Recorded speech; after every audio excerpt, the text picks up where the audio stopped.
It's a great time of year for it, and this week we're not doing anything else, so you might as well. You might also find that you have a new impulse towards creativity.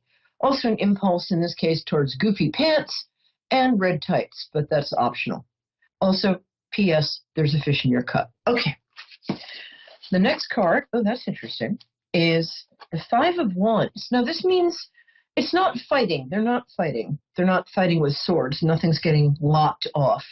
They are kind of not quarreling exactly, but let's say there's a healthy exchange of views being given. So this might be a time you're hanging out with family, and it might be a good time to discuss in a gentle, loving, and empathetic way some family dynamics that maybe aren't working for people and that maybe could be better. Maybe not the week to stage an intervention, but if you want to sort of go a peg down from that, it might be a good time to stand up for yourself, to talk about how you feel, to ask that they not duct tape you to a chair and put you in the closet for the entire holiday, but maybe let you out for at least 12 hours on Christmas Day next year. So 5 is usually a number of change in tarot and in numerology. And so take a deep breath. This doesn't have to be, this can actually be a wonderful thing. It is a frank exchange of views. Whee! That's so much fun. You've got to try it. And oh, awesome. And the last card is one of my favorite cards to get. Contrary to what you might think when looking at this card, it does not mean that a naked baby is going to ride a horse through your living room. Depending, you can have that if you want, but you might want to talk to your landlord first. What this card means is the dawning of a kind of happiness that you'd either decided was out of your reach or you haven't experienced before. I know that's a big claim to make. I'm going to make it anyway. The end of this week, and this also works astrologically with what's coming up at the end of this week. According to my pal, Elizabeth Grace, there is an opening in your heart, an opening in your soul. Not literally, that would be bad, but figuratively. There's an expansion and an opening up of the possibility and the acceptance of real happiness. And so that's what I wish for you. And that's the end of the week. Yay! And let's talk to Reagan. Hi, Reagan. How are you? I'm good. How are you? Are you still there, Mike? Oh, I'm good. I thought maybe you've nodded off during my... No, I'm here. So, how can I help you, my angel? Oh, and tell me your birthday. That's how I like to connect to people. June 20th, 1990. Oh, that's interesting. Do you consider yourself a Cancer or a Gemini? Gemini. I think that's good. Cool. We love Geminis here. We're very pro-Gemini. All right, my love. I'm just going to put a little lipstick on. So when is your birthday? I mean, what is your question? I'm fine. I just took some cold medicine, so my head is going like, but I'm here for you. Okay. I wanted to ask, how do I say that? I recently got engaged. I wanted to see what my love life is looking like in the future. You recently got engaged, you said? Mm-hmm. Yes, ma'am. Is that what you said? Hold on 1 second. Yes. Yeah, I got engaged, and I just want to see what the future looks like for us. Going to work out or not? Well, so you just got engaged. You want to see what your future love life looks like. Well, I can tell you one thing. You'll probably be dating less. Probably sticking to one girl. But do you mind if I ask? Well, we just said guy, and you're okay with that. Okay. I don't like to make assumptions because everybody's different. Oh, I think you're asking this because I think in your heart you're sure this is the right person for you, but I think maybe friends and family might be giving you a slightly different opinion. Is that correct? Not really. I mean, we're happy for us, but, there's some people that like to bring you down and, talk bad. Yeah, that's true. In fact,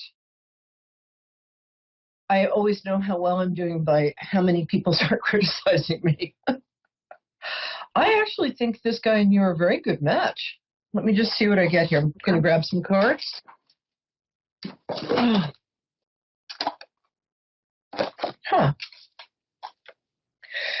Yeah, this card. This is a European deck, so it tends to be a little more. But you bring out the best in each other. It feels to me like you make each other more ambitious. You help each other sort of achieve your dreams. This seems like both a love and achievement-oriented match. Would that ring true for you? What is it? It seems to me like you What? guys sort of bring out the best. You bring out the best in each other. It also, I think you're Yeah. also both a bit ambitious, and I think in a good way. Well, I always think ambition's good, unless you're trampling Right. over the bodies of your enemies. Right. But I think there's a way in which you want to make a beautiful life together, and you're really committed to doing that in a lot of different ways. Is that correct? Yes. Cool. Has he been married before, or does he have children from a previous relationship? Yeah, he was married. He was married. Yeah. Yeah. Um, okay. The only thing, I think he's got 2 kids from the previous marriage, right? Yes. Okay. Um, damn, I'm good. Um, I think that that's actually not going to be a problem. I think this might be something you're a little worried about, that you might not get on with the kids, or that's a big responsibility. But I think that's actually, the children are going to be actually a source of joy and a lot of fun for you. Does that ring true for you? Yeah. Yay! Although, um, and you're a bit younger than him, is that correct? Yes. Okay. Um, is there anything in particular you're worried about? Because I'm getting a good feeling about this. I mean, I was wondering if maybe the age difference was controversial, or if people were giving you a hard time, but you say no and no. So not really. He's really like his wife from previous relationship. They're just like good friends, like they're friends, and that just don't sit right with me. Like she'll call anytime and then expect him to do stuff just when she says, or and just they're friends, I guess, and I'm not used to that. It bothers me a little bit. oh, I understand that. It sounds like I'm very good friends with my ex-husband. Um, Mm-hmm. his his wife and I aren't the closest, and I had to Right. take my cue and pull back. So now he and I have dinner once a month. Um, but he's going to have to explain to her, it sounds to me, he's going to have to set some boundaries. On the other hand, they do have children together. I can guarantee that they're not in love anymore. There's nothing romantic there. But if you've had children with somebody and you've been married, it's your family. So if you can I help you? Can I help reassure you not to be threatened by her? Because there's nothing, he's head over heels in love with you. Does that help? And you, Yeah. what? Yeah. And there's nothing going on there. And I think Okay.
Apple Valley. Oh, that's pretty. A lot of snow there, though. I love Minnesota. Lutefisk and bar cookies. Anyway, so you got to send me some bar cookies and some Lutefisk tacos now, okay? Okay. All right, my angel. Tell me your birthday, and then let's get to your question, because you've got a really nice vibe, and I'd like to help you. January 3rd, 1981. Oh, happy pre-birthday. Thank you. I have a brother with a birthday. Oh, you little Capricorn. Will you come over and help me organize my entire existence, please? Capricorns are great for that. I love organizing. That's funny that you said that. No, that's my job, baby. And you could have a really nice side hustle doing that. I know somebody who charges $500 a day to organize people's places. I mean, honey, you can make a really nice living doing that. You just have to look for puppies like me who are like, I'm done with this lipstick. I'll just throw it on the floor. Anyway, all right, my little January 3rd duckling. How can I help you? I have a question about a guy. No. Okay. I'm just so relieved you didn't say you have a question about particle physics. A guy I can help you with. Oh. Yeah. You've known him a long time? Is this a relationship that was a friendship, and then suddenly violins are exploding in your mind? Is that? It's friendship, but it's kind of like, what's going on? Yeah. Damn, I'm good. Did I mention that? Yeah. And so you think you're worried about how to get out of the friend zone. You're not in the friend zone. You just don't. He's shy, and both of you are a little, this is kind of a new thing, because you know each other pretty well. You're pretty comfortable with each other, right? Yes, I am very comfortable with him. Yeah. And let me tell you, I mean, hot kisses on a cool night are wonderful, but great conversation lasts forever. I like this. I think you guys have a real vibe here. Wow, that's 2 for 2 tonight. Awesome. Doesn't happen that often. I think that I think you're both being too polite with each other. I'm not suggesting that you get him drunk and rip his clothes off. I'm not, but sorry, that I don't mean that literally. No lawsuits, please.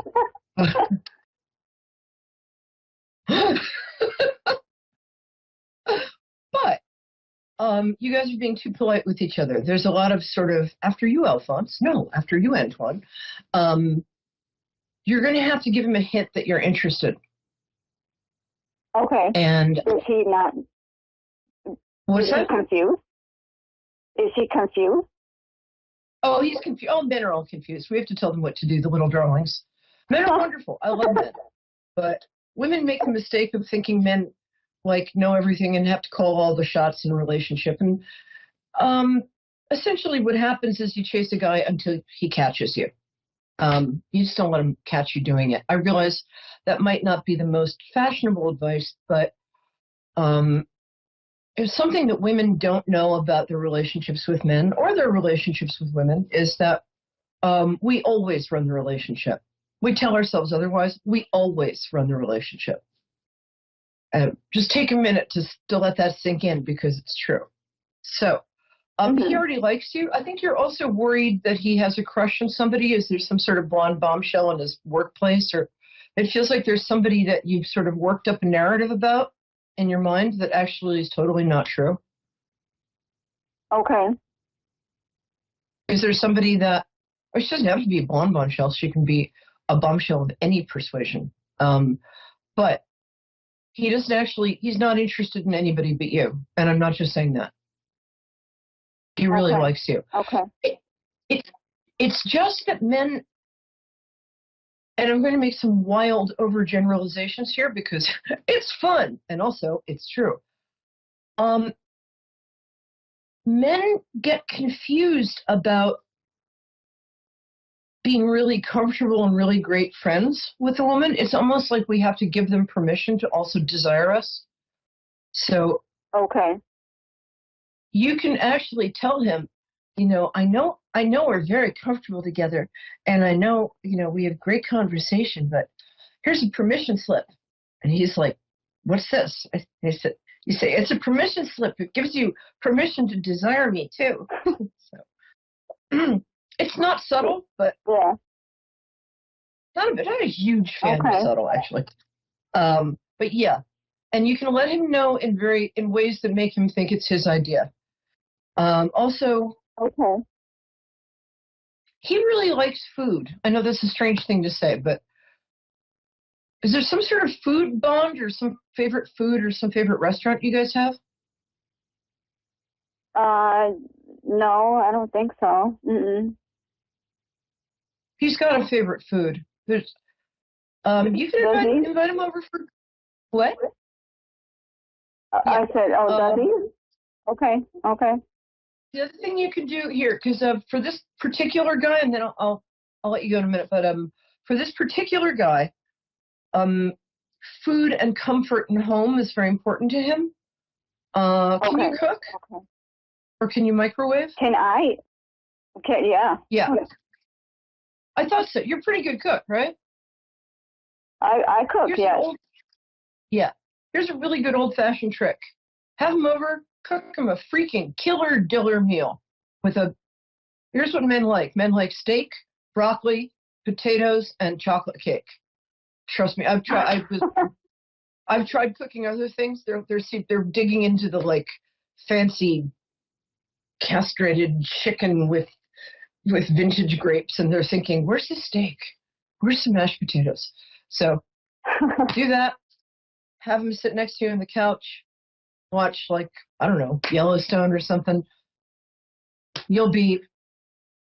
Everything will be fine by the end of the evening. Let me put it that way. Are we good? Okay, yes. Does that ring true for you? I think so. I mean, yeah. Yeah. I just wanted to know if, how. Yeah. He really, here's what you wanted to know before I start talking your ear off. He really likes you. In fact, this could really be not just a relationship, this could be the relationship, which I think you already know, don't you? Okay. You're second guessing yourself because there's something about this connection that makes you feel like, am I crazy? I could see myself spending the next 20 years with this person. What's wrong with me? You're not crazy. That is a possibility.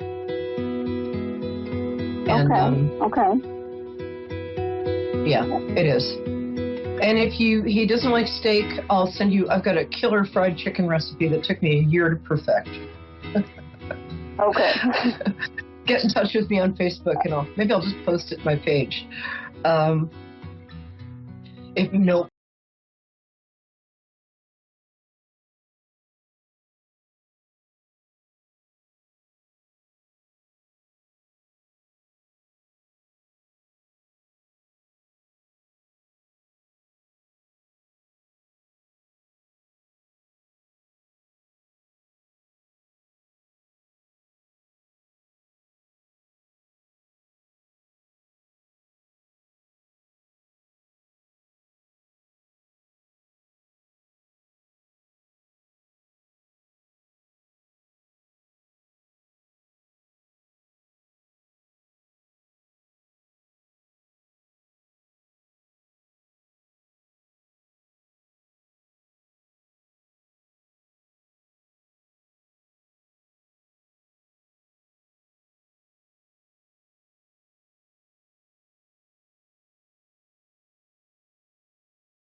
to A1R Psychic Radio, Earth's #1 psychic radio network, and watching Moonstruck TV, enlightening television.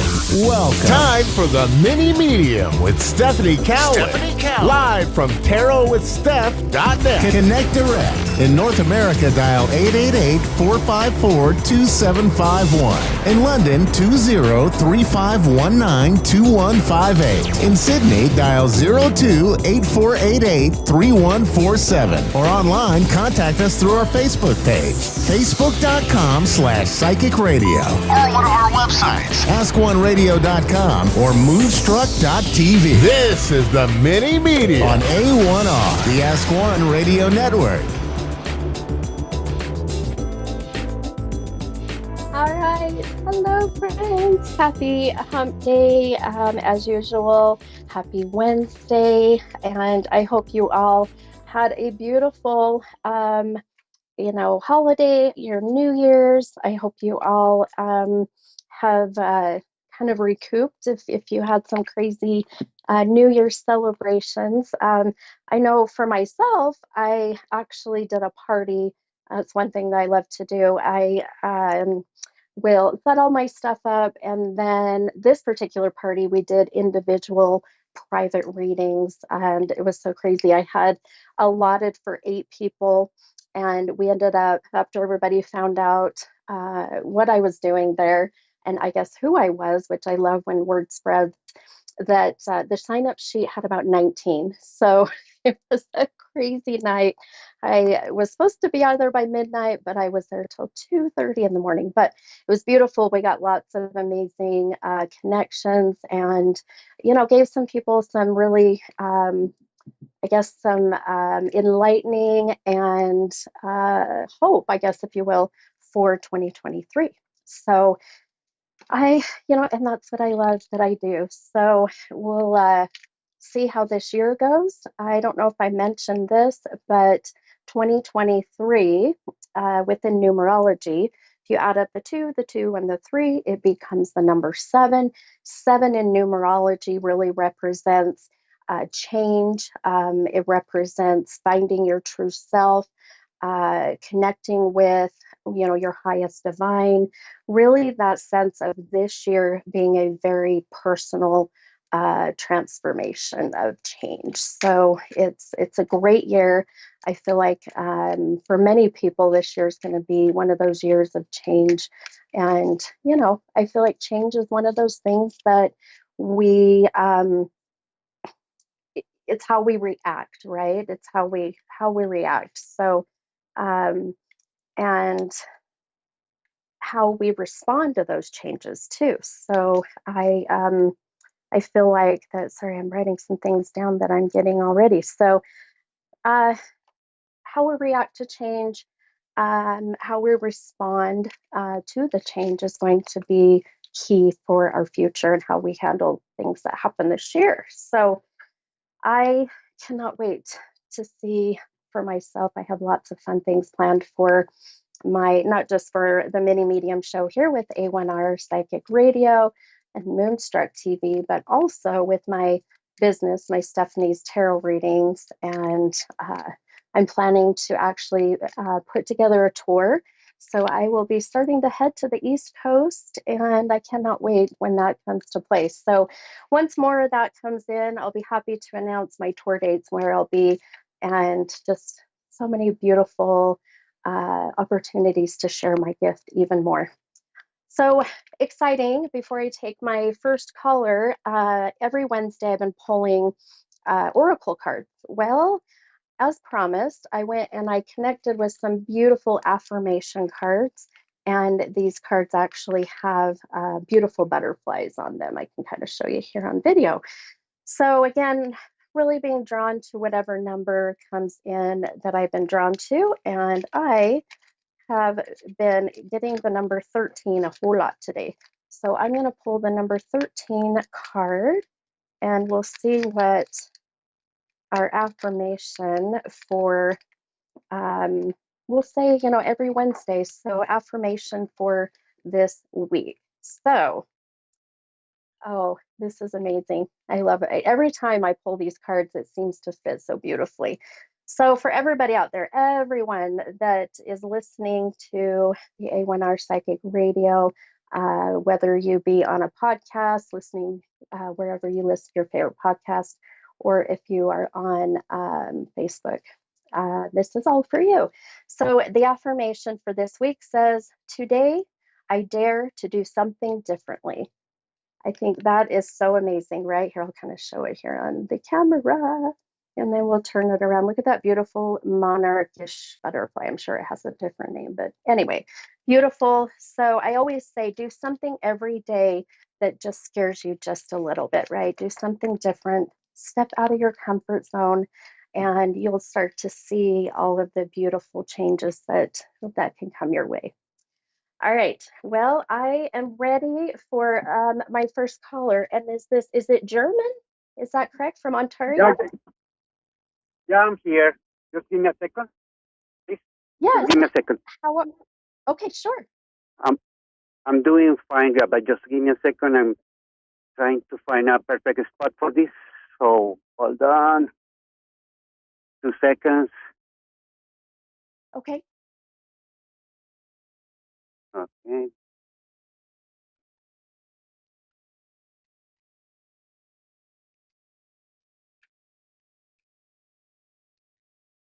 So, basically, like I would like to know if you can give me any information about me for this new year, Yeah.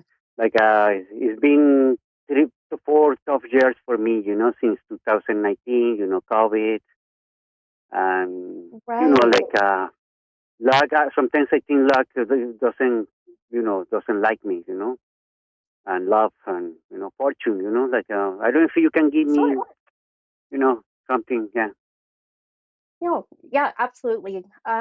What I'll do is just I call it kind of a general reading, but more or less I will really just connect with however I'm feeling, anything I'm seeing for you for 2023. Even some guidance if that's comes into play.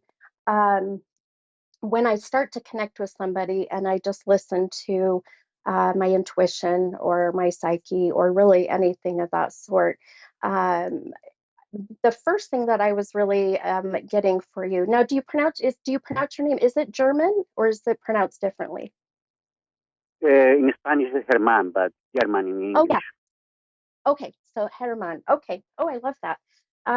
So the one thing that I'm really being drawn to for you really has to do with a lot of even what my affirmation just brought up for this week, which really is saying that you you need to step out of your comfort zone, my friend. Really starting to do things that challenge you a little bit, uh, things that can even make you feel a little uncomfortable, but they're going to lead you to even better things. Um, do you feel like you get kind of stuck in that everyday rut, just doing the same thing every day? Of course, yeah, but trying to look for a better job with more challenges, for more responsibilities. But before I had a job like that, and I got burned out. Finally I got this job and with more money, but it's Yeah. sometimes I think I see I can do more, right? Sure, sure. Right. I feel like we all can with this lifetime, right? It's we get in that funk, and I feel like you're in that kind of what I call that funk of why am I here? What is my purpose? How can I What is leave my a purpose? Yeah. beautiful, yeah, how can I leave a beautiful footprint or legacy, for those, if you have children or family, so making that impact. And the one thing that I've been so drawn to that I've really been seeing, really has to do with, giving back. And I keep seeing you. I don't know if you used to build houses or you love to Yeah. build houses, but I keep seeing that. Do you understand? I like to clean houses. I like to do it like I got the OCD. I like to clean everything. Maybe I don't know. That's why Oh, you see, but no. that Yeah. absolutely. And that really is, giving back. That really is you helping others, in that sense. And so, one of the things that I would say in a general sense, though, for you, Herman, is really just when, as you go into this next year, in this year, I should say, really start to focus on, do you remember what you wanted to be when you were little? Do you remember, like, I want to do this when I'm grown up? Do you ever remember? Yeah. Look for fortune, more to buy more things, to buy a house, but I haven't been able to do those things. Like small things. Right. I Yeah. get everything I want, but it takes me longer than everybody else. Yeah. I don't know why. Yeah. So one thing and you just validated a lot of what I'm picking up on, is take some time to appreciate, I guess, if you will, how far you've come, what you have, and letting go of those past expectations that you had for yourself. We all are different. We all live our lives differently. Even myself, I never thought that I would be my age and be where I'm at now. I thought, gosh, I would have this and this. But once I started to change that mindset and started to thank the universe or God or who you believe in for the things that have happened for me, not to me, then I started to change the whole energy and things started to just get better for me. So, So I have to change just those kind of, expectations, basically. yes, I know, and patience is so hard. I believe me, I'm a Gemini. I want that immediate gratification, but which many do. But just So waiting you and said being at the patient. beginning, sorry to interrupt you, but you said at the beginning that I have to get some more challenges. So I don't Yes, know, yes, right? yep, yep. Step out of your comfort zone, challenge yourself a little bit. I really But feel like watch. What's that? I'm sorry. Go huh? ahead. No. Like I want something more, but it takes too much time. The same when I was, I when I I like somebody, I always go for the most, the best, the best. But unfortunately, now it's not happening, right? The type of woman right, that I don't like is the ones that chase me. I don't know why. right. Yeah. Yeah. And remember that, if you can trust in what we call divine timing, then you will know that that right person will come into your life at the right time. Just changing that mindset. But I'm going to tell you really quick, and then I've got to take my next caller, Herman. But watch for August. I keep seeing August as being a very big transformational month of change in that very good way. So August for me feels to be a very good month for you. So pay attention to that time, okay? Okay. Do you see any house for me, like a property or something like that, like a Um, maybe? That's my not Yeah, I would say not this year, but I do feel that it's that feeling of August, really everything that I'm picking up on, it's that next step to get you to being able to purchase that home. So again, just kind of taking some challenges and stepping out of your comfort zone is going to be huge for, these changes to come even next year. So keep that in mind for sure. okay. Really quick before like how about love? Like do you see anybody coming? I do feel a connection with someone, and I really felt this is someone that you already know, but the relationship is going to take, again, there's the patience. It's going to take some time. And I'm telling you that August, either it's the number 8 or the August is connected with this person that you connect with. Okay. So keep that in mind too, whether their birthday's the 8th of the month or their birthday's in August. But keep that number in mind for sure. So in 7 months. Okay. Maybe I have to be Yep, positive, right? yep, That's the key. yep. Okay. Yeah. Thank you very And much. put all that, you're welcome. Put all that good energy out there. You take care, my friend. Okay. Take care. Bye bye. All right, bye-bye. All right. Let's grab our next caller. And I missed the name. I apologize. Hi, Allie. Oh, yes. Hi, how are you? I'm good. How are you? I'm great, thank you. Good, good. I am happy to help you. This is the mini medium. And what can I help you with tonight? Okay, I was just wondering, just a couple of questions. If there's anything, any messages from past loved ones, or anything that can sort of confirm that I'm getting visits from past loved ones, any messages? Sure. Okay. Yeah, sure. Let me just take a moment here and get myself a little centered and focused. One thing that I am always so mindful of is the change in energy that's in my room.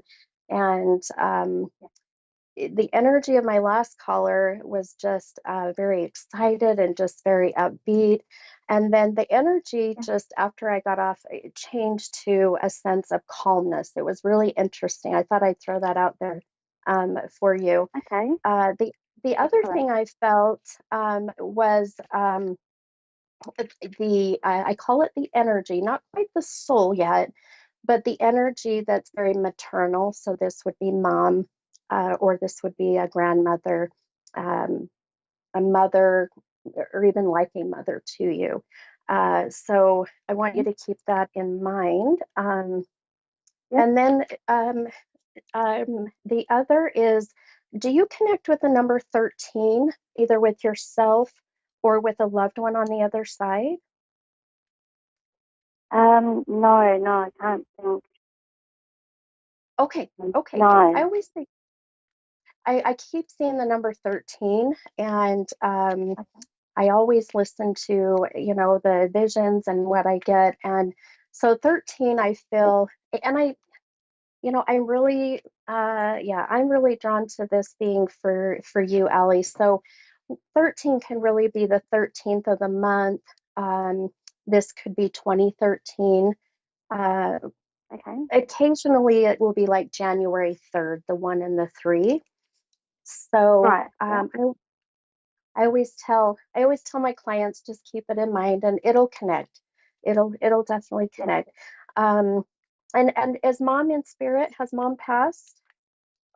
No. Okay. So you have a very strong mother that I feel, but I'm going to tell you, um, I feel more drawn to the mother still, in a sense, still being in between, what I call it, between realms. So the sense of her being here in the physical world, but also in spirit. And can I ask, is mom right now, or a grandmother, it's struggling with cognitive? So, um, Alzheimer's, dementia, or a stroke. Does that connect with you? I have a grandmother who has passed. Okay. But no connection with my mother directly. Okay. And the grandma that has passed, does she have a struggle with Alzheimer's or dementia? She was pretty much, had her bearings up until she passed. Okay. Okay. Okay. This may be connected with her. So when when you go about the evening and that you start to maybe connect with her, think about that 13. This I feel could Okay. be connected to her. Um, the next thing that I really am seeing too, as I'm trying to really tap into my mediumship, um, Yeah. hmm, this is very childlike. The energy is very childlike. So this is very much a child that passed, obviously.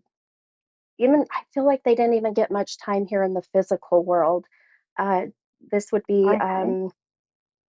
whether you had a loss of a child, or even mom had lost a child, so a sibling that's on the other side.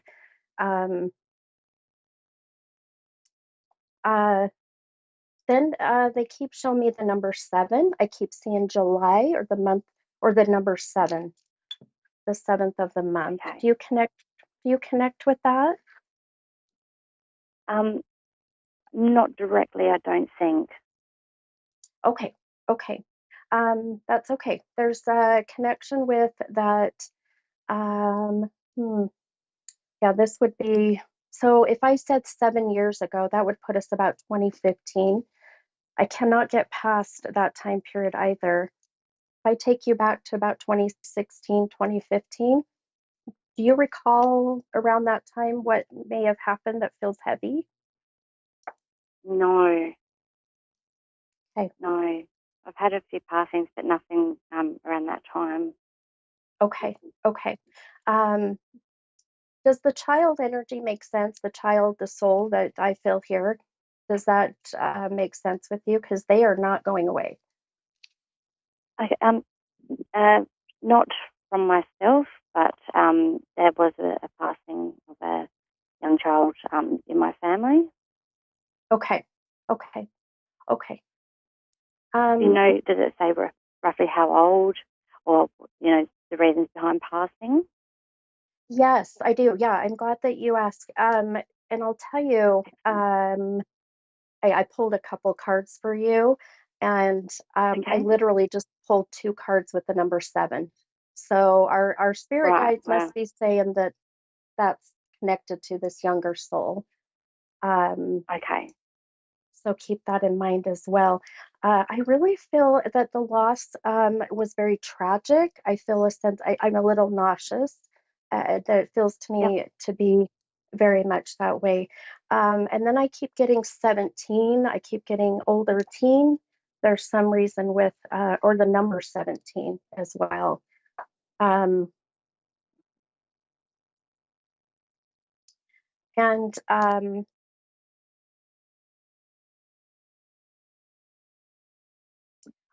oh, I just heard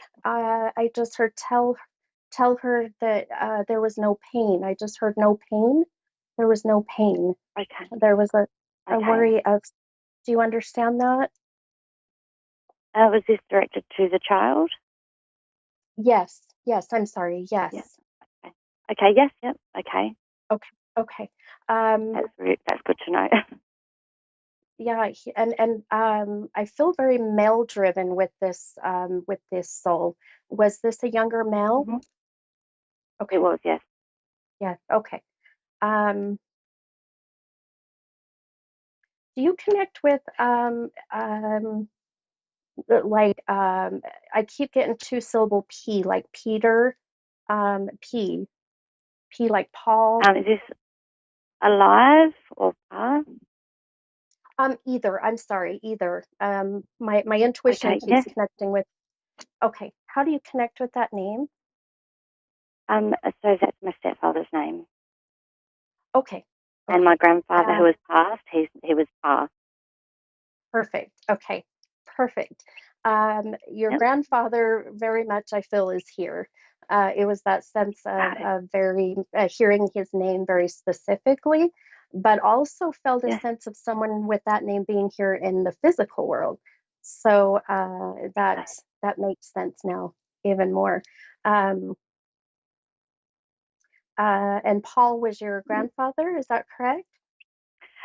Pa. We used to call him Pa, so just PA. Yeah. And then I had another grandfather we used to call Papa. Perfect. Okay. Um, and I'm feeling that one of them just keeps showing me that coin, but a collector coin, something or coins. Okay. You can. So this is, but it's not like finding pennies, right? But there's something about the round metal that I'm seeing that he's showing me, and I feel if anything, this is just a validation of who he is. Right. I'm trying to think of what could connect to that. I can't think off the top of my head. Okay. Um, Yeah, he's very excited and adamant about it. It almost feels to me maybe military, as if it was a medal earned in military. Does yeah. that make sense? Okay. Yes, Perfect. military part does, yes. Perfect. Okay, perfect.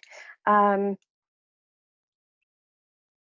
I just heard him. He says he loves your hair. He says, I tell her I love your hair. You must have done something different with your hair. I actually coloured it a few days ago for the first time in a long time. Perfect. I love it. This is what I love when they validate that they're watching over us, that they see. Yeah. So no, he's cool. loving and a bit kind of chuckling about your hair. Yeah. So cute.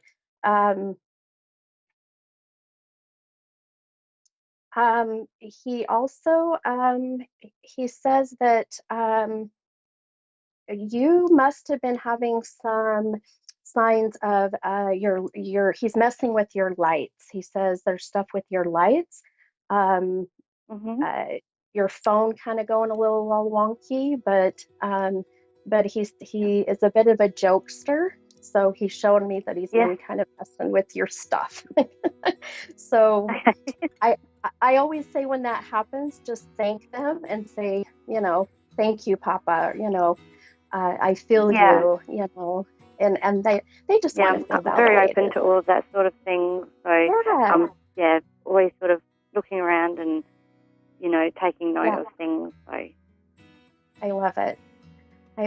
Well, I know I'm down to about 30 seconds left in my show, but I know that these can be quick. But I hope that just this little bit for you, Allie, gave you maybe a little bit of peace, and then also think about those things I mentioned about the numbers, because I know you'll connect with that later.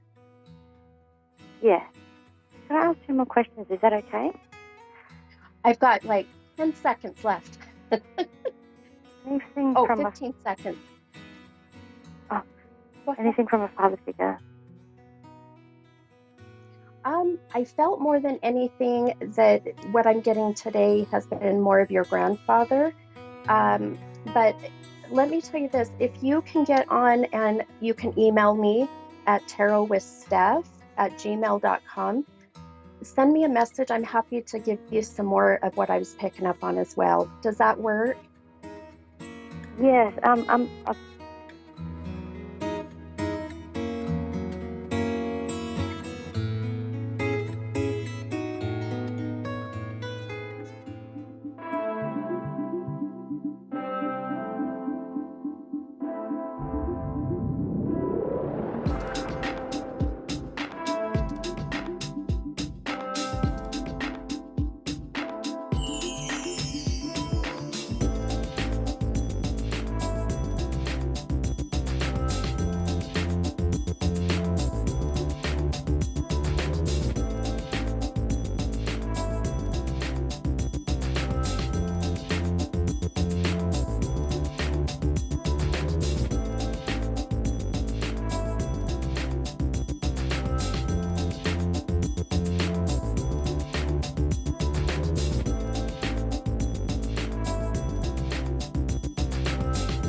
You're listening to A1R Psychic Radio, Earth's #1 psychic radio network, and watching Moonstruck TV, Enlightening Television.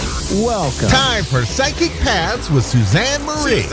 Live from PsychicPaths.com. Connect direct. In North America, dial 888-454-2751. In London, 20-3519-2158. In Sydney, dial 02-8488-3147. Or online, contact us through our Facebook page, facebook.com/psychic radio. Or one of our websites, askoneradio.com or moonstruck.tv. This is Psychic Path on A1R, the Ask One Radio Network.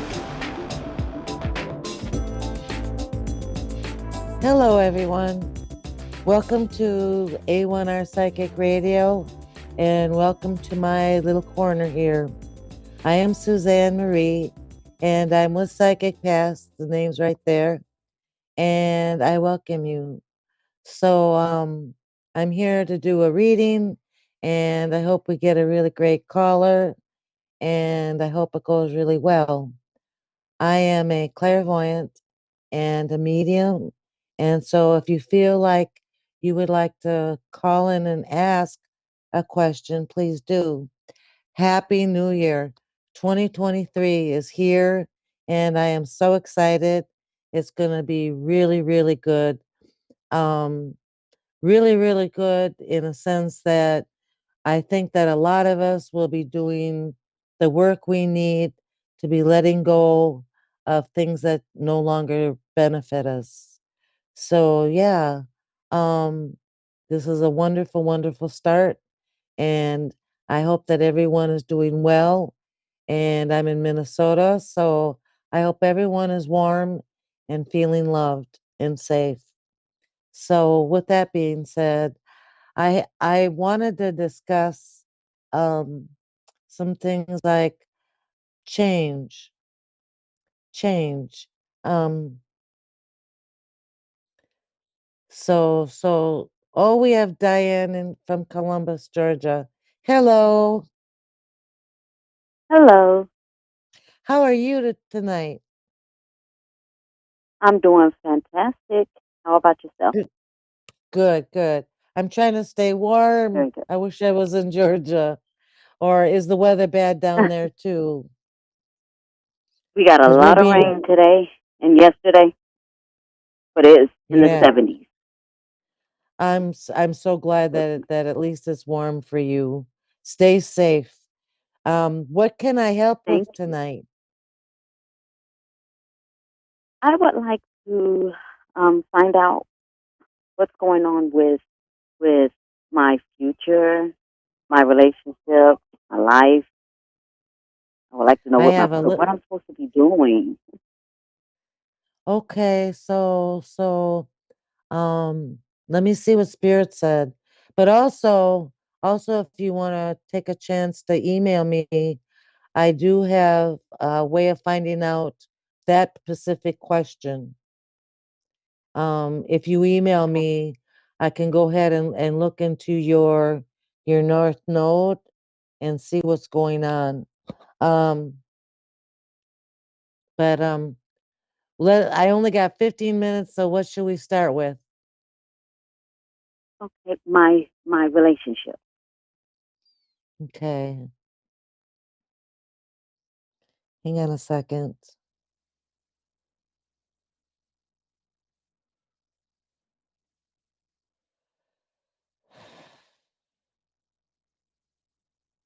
I feel like I feel like in your past that you've had kind of men want to take care of you or take charge.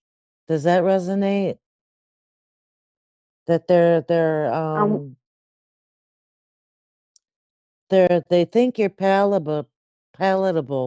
They think that they can somehow mold you or change you. Correct. Correct. Um, and then you surprise them because that's not you, Correct. and that's when the trouble starts. Um,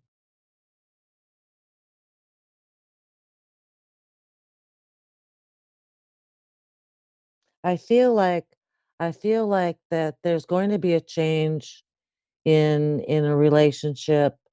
I'm feeling like either you're in one or out one or it's on and off or in and out, if that resonates. Um, That does. because I do see someone there, someone in your life. I don't Yes. but I see a lot of changes. There has to be growth. You can't just stay stagnant in a relationship, but it does take two to change and continue the relationship. And I feel like you're digging and you're seeking more. You're seeking more for yourself. And I feel like there's a part of you that wants to heal. There's a healing that needs to be done. Um, And I think that this is the year you're going to do that. You're going to finish it. I know that this seems to be ongoing since I'm sensing years of wanting to really know yourself and explore all about you so that you can become successful and know your purpose and find some joy. And it just seems that it was kind of missing, like it wasn't complete. So I feel like 2023 is your year because I feel there's going to be a finishing. There's going to be a aha moment for you. And I feel like you can proceed with that it will change your life for the better. But I feel like it's been about timing. It's all this time that you've been seeking. I feel like it's been about timing for you. There's never been the right time, and I feel like now is coming to fruition. Does that make sense? Yes, yes, yes. It's all it's been all about the timing. And I hear you say, um, you know, don't you hear me, God? And yes, he did hear you. But it's all about the timing. So I think that this is your year to go ahead and be successful and find out the things because you're a soul seeker and I feel like you've been searching yourself because you feel like that's where you start. That's where you start to make changes to things that need to be changed and attitude, change your attitude about things. And I feel like spirit's been with you all the way through it, honey. You will get this done and it will be done, I think, um, way before summer. Excuse me. Good. And the relationship will change too for the better because I feel like at some certain point that there's going to be a communication, um, and it doesn't have to be harsh or heart crushing. But you're gonna stand your ground and you're gonna show that you are a very strong woman inside and you don't need to be taken care of, that you have a mind of your own, a heart of your own, and goals of your own. So that's Yeah, what I see. I hope that helps. it did. It did. Um, do you see anything in my future as far as sickness? That's the other thing I could help you with in the astrology. But I feel like you have a very weak immune system. And I think your emotions have something to do with that. Um, I feel like I feel like your feelings seem you don't want to bother no one. You don't want to bother no one and you don't want to make any waves. And so it just kind of stays in your body. And I think it's affecting your immune system. Um, there are ways I think online or on YouTube or whatever that can teach you ways in which to communicate your feelings so that it doesn't feel like you're a burden or making waves or something's gonna bad's gonna happen if you be true with your feelings. But I think that's what it's affecting. I think it's affecting your immune system. Okay. And I do Okay. believe that once you start really opening up and being confident in what you feel and expressing it, your immune system will be thankful. Are you getting colds? Because I feel like you're getting colds and not feeling very Yeah, good. You're feeling kind of weak. Um, that is true. so I would And I I do would have an immune deficiency. I feel like once you get your ability to express your feelings, and I think that's a part of the seeking too, is that there's more to you than you knew, and so that became your seeking. I have a couple more minutes, but I do hope that I've been of some help, and I do hope you find me Psychic Pass and email me so that we can work on your purpose and where you're going and what your lessons are in this lifetime, okay? And I'm going Can to you do give me that your name free for again? you. Excuse me?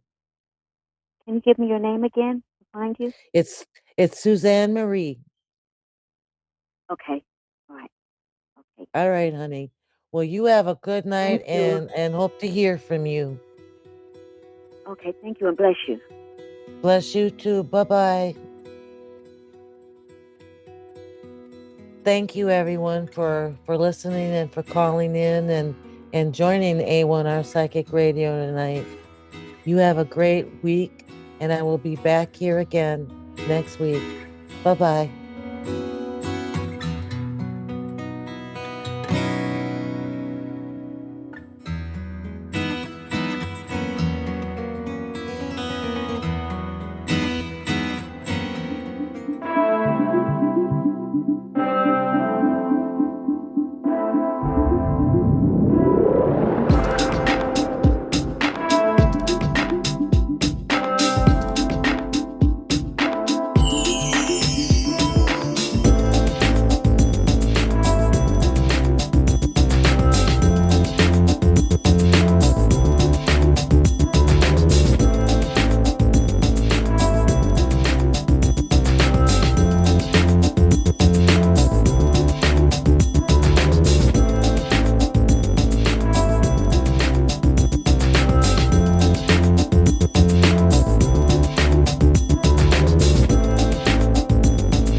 You're listening to A1R Psychic Radio, Earth's #1 psychic radio network, and watching Moonstruck TV, Enlightening Television. Welcome. Time for the Cowtown Medium with Kathleen Hart. Live from KathleenHart.com. Connect direct. In North America, dial 888-454-2751. In London, 20-3519-2158. In Sydney, dial 02 888-3488-3147. Or online, contact us through our Facebook page, facebook.com/Psychic Radio. Or one of our websites, askoneradio.com or moonstruck.tv. This is the Countdown Media on A1R, the Ask One Radio Network.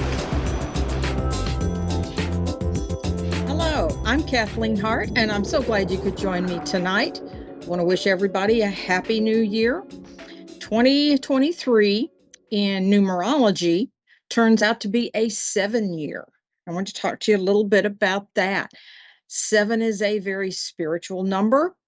It is also a very intellectual or analytical number. Be asking a lot of questions, searching for a lot of answers this year. And I feel like there are rebirths and reinventions to happen. Everybody reimagine yourself for this year.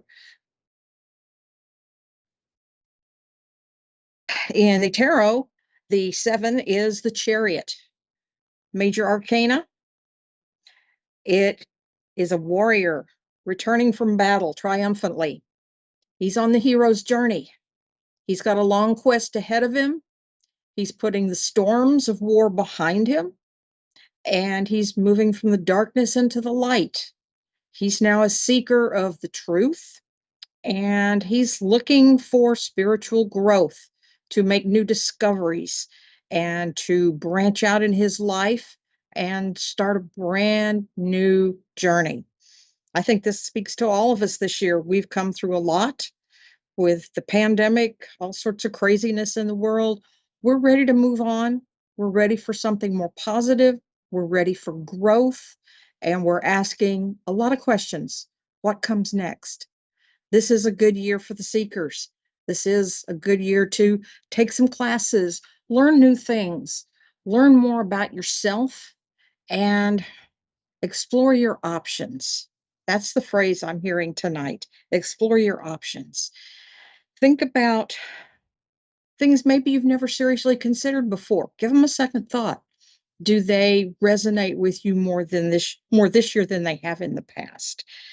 Try something new, expand, grow. The sky's the limit. Look for new horizons. I see we have a caller. Tanya, do you have a question for me? Yep. Hi Yeah, there. I just wanted to have a... Hello, how are you? Good, thank you. Hello? Yeah, that's Hi, good. can you hear me? Yeah, I can hear you. Go ahead. Yeah, I just want to know, I'm not real sure, either work or relationship, whatever you pick up on. Okay. Relationships.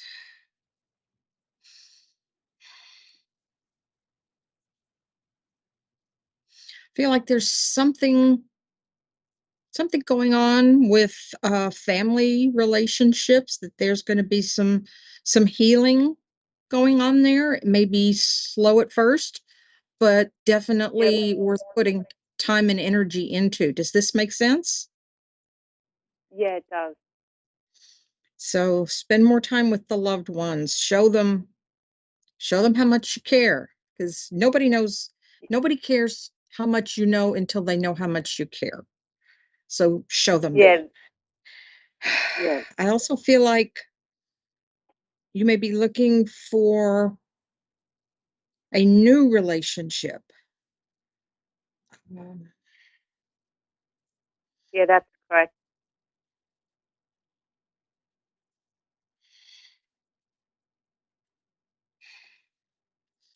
I want you to trust that there is a divine plan for you in this.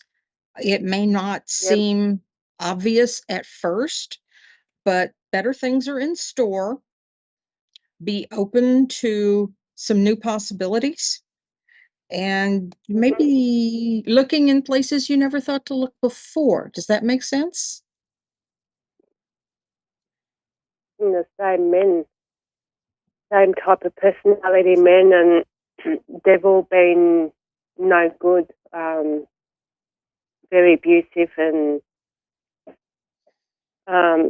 yeah, not very nice men at all. Well, definitely steer away from the toxic ones. I get the feeling you've been looking in the wrong places. The kind of person you're looking for is not going to be found there. Try something. Yeah, Try someplace different. You want to find somebody with common interests because you'll yeah, spark a friendship much more quickly that way, and that's always a good place to start. Um, yeah. look Yeah, I for do a lot of horse. Yeah, I do a lot of horse riding as I own that's horses. like um, Mm. horses also symbolic of a new journey. Goes right along with the energy of this year, the Yeah, chariot and the new beginnings and the quest. Yeah, I think that is a great place to start looking. Is um, horse shows, uh, perhaps riding competitions, riding clubs. That feels yeah, right. yeah. Uh, I'm in you want to a find horse somebody who club. has common interests, and if you both love riding, look Yep. seriously into that. I'm seeing some sort of a trip. It's not a long trip, but it's on horseback, long winding trails. Yeah, I'm actually planning a horse trip in I'm March. hearing this on happy trails, and I feel like Yeah, that's going to be important somehow. Um, Definitely look in yeah, that crowd. Um, Maybe somebody you've casually met but you don't know well. Look for the yeah, opportunities to talk more and find out what else is going on. Maybe catch up with somebody you haven't spoken to in a long time. See what's going on there. yeah. But that's a good place to look. Um, I'm seeing another venue. It feels like a rodeo, but it looks different to me. Maybe it's a different style. Um, Mm. oh, what do they call those? Cart cart races? Oh, wagon races. Could be. Yeah, I'm seeing horses pulling vehicles. Actually, I see the little two-wheel carts with one rider. Yeah, Uh, yeah, that's interesting. Um, I feel like that's going to be important for you somehow. So if that's something you like to okay. go watch, crowd watch while you're Yeah, there. Yeah, I feel like that's going to be a really good place for you to meet somebody. Um, Maybe make some new friends and broaden your circle of friends. That's always good. yeah. Is there something else you had a question about? Yeah, because I'm going away in March up in the high country on a horse as well. Mhm.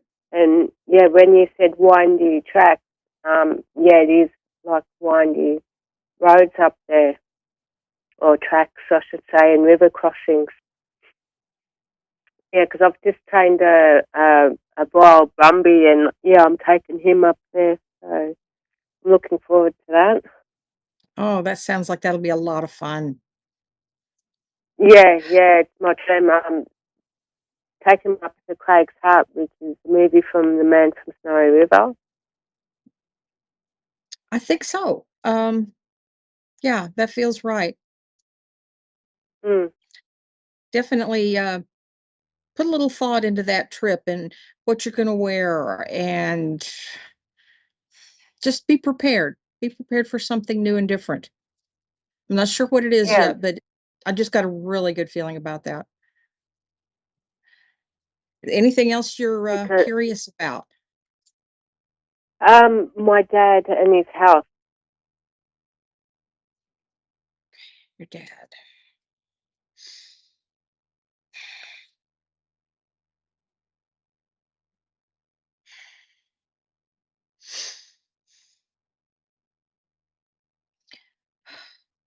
I feel like you really look up to your dad, and others look up to your dad. He's kind of a leader in his circle of influence. Does that make sense?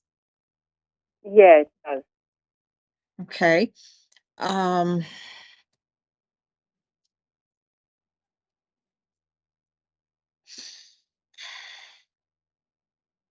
I feel like it would be a good time to spend more time with him, talk more. If you feel like there's any disconnect, try to reconnect and just strengthen that bond. Open up Yeah. and talk about something with him that maybe has been bothering you for a long time, and maybe I'm not sure if it needs clarification, or perhaps you need a little bit of guidance from him on something. Does that make sense? Yeah, it does. I feel a very strong need to connect with him and talk, a deep heart-to-heart talk. I think it's going to be very healing for both of you. Yeah. Okay, great.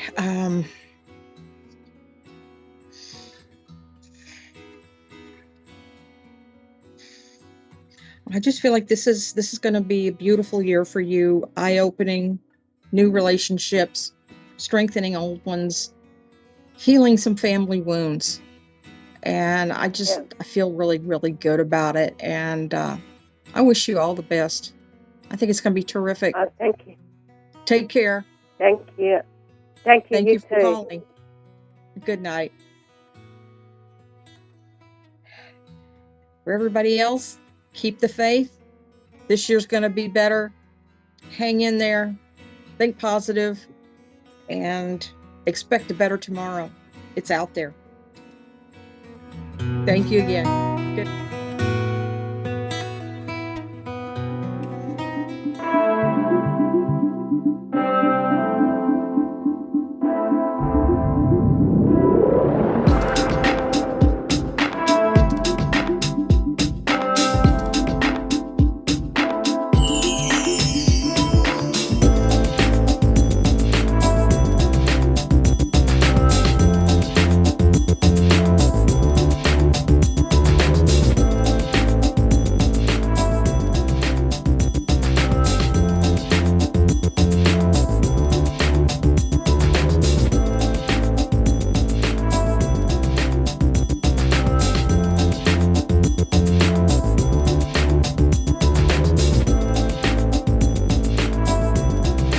You're listening to A1R Psychic Radio, Earth's #1 psychic radio network, and watching Moonstruck TV, enlightening television. Welcome. Time for New York City Celebrity Psychic with Perry Lyons. Perry Lyons. Live from perrylyonsbrilliance.wixsite.com/Perry Lyons. Connect direct. In North America, dial 888-454-2751. In London, 20-3519-2158. In Sydney, dial 02-8488-3147. Or online, contact us through our Facebook page, facebook.com/psychic radio. Or one of our websites, askoneradio.com or moonstruck.tv. This is New York City Celebrity Psychic on A1R, the Ask One Radio Network. Hello, darlings. I'm Perry Lyons, New York City Celebrity Psychic, and slightly technically challenged at the moment. I'm going to blame that the fact that I'm a Pisces. Hi, it's so good to see you guys again. My cherished ducklings. So, how are we all post New Year's? Have you broken your resolutions yet? I have. So if you have, don't feel bad. I was talking today about angels with a friend who is a specialist in angels. His name is Father Pier Giorgio, but we call him Father Pinot Grigio, actually, to his face. And we were talking about angel encounters, which is, I'm a very rational person. Well, I give a very good impression of being a rational person. And so I was talking about the one actual angel encounter. Well, I probably had more than one, but that was so dramatic that it really changed my mind about a lot of things. I don't know. Would you guys like to hear it? Oh, that sounded like a yes. Thank you. Okay. So I'm just tell this little brief story, and you're going to ignore my headphones, and then I'm going to do the tarot psychic weather, and then we're going to be taking calls. And because the moon is in Taurus tonight, I think we should concentrate on very deep questions about deepness. And, I would also like you to know that I was going to wear this necklace, but it outwitted me at the last moment. So I'm being outwitted by inanimate objects. Here's my angel story. Stop me if you've heard this. I was about 17. It was New York City. I was, at the time I was modeling, and I was very, very skinny, just naturally. Of course, when I hit about 35, my metabolism moved to Paris without me. But back then I still had a metabolism. It was great. I could eat anything. Now I get the occasional mocking postcards from my metabolism that say I'm living with 4 supermodels on the Rue de Bastille. Have some more ice cream. Just kidding. Love your metabolism. Anyway, so I was wearing skinny jeans, skinny shoes. I knew there was a word for it. Shoes. And it was very icy out. I'm just remembering this because today is the anniversary of this happening. And I was taking the number 1 local uptown, and it was very crowded. So I stepped back off the train because I couldn't quite fit in there. And as I stepped back, I slipped, and I fell between the train and the subway platform, up to my hips. And have you ever had that moment in a nightmare where you try to scream and you can't because you're too scared? I hope you haven't, but if you do, you'll know the feeling, because the train doors were closing. And in 2 more seconds, when they closed and the train started, because I was up to my hips between the subway train and the concrete subway platform, there would be 2 pieces of me. And that's generally considered not a very healthy thing. I was not going to make it. And out of nowhere, somebody stepped forward and lifted me under the arms and pulled me straight up. Now, I'm almost 6 feet tall. So even at my skinniest, a dude was bench pressing like 130 pounds. Lifted me straight up just as the door closed and the train moved. I was completely unhurt. Thank you. And the stranger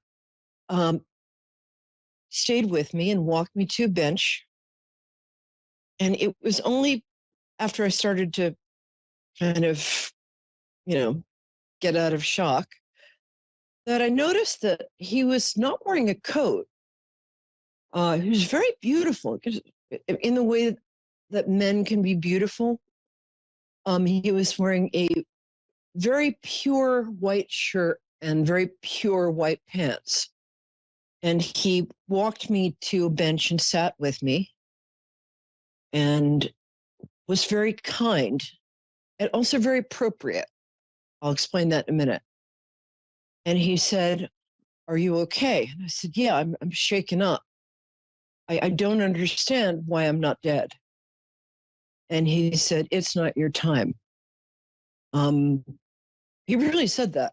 I mean, and I was so shaken up. I said, "Well, what time is it?" He's like, No, that's not what I mean." He didn't say "you idiot," but he just sat with me and he said, "You've got a lot of stuff left to do in the world. Not your time to leave." He said, don't test that. I mean, don't walk in front of an 18-wheeler, but it's not your time. And he stayed with me, and I finally took a deep breath, and I turned to thank him, and he was gone. Now, it was 50 feet between where we were sitting and the first available exit. There was nowhere he could have gone. And I've thought about that a lot recently. And I've thought about how many miracles occur in our lives. At the time, I was very agnostic, something that's since changed.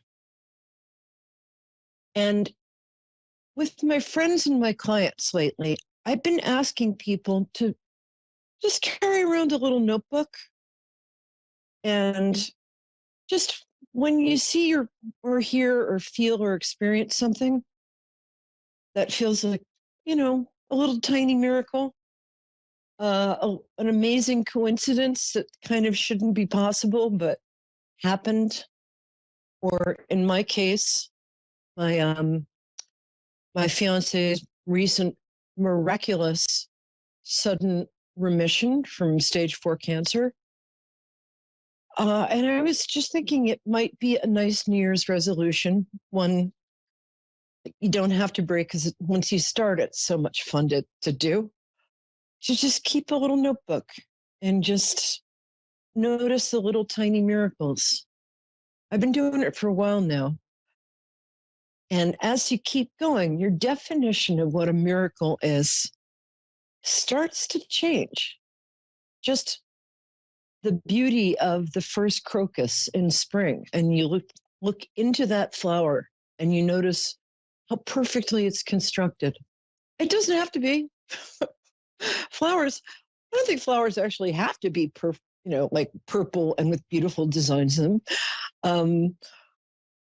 Anyway, or just the miracle of, in my case, seeing my goddaughter take her first steps.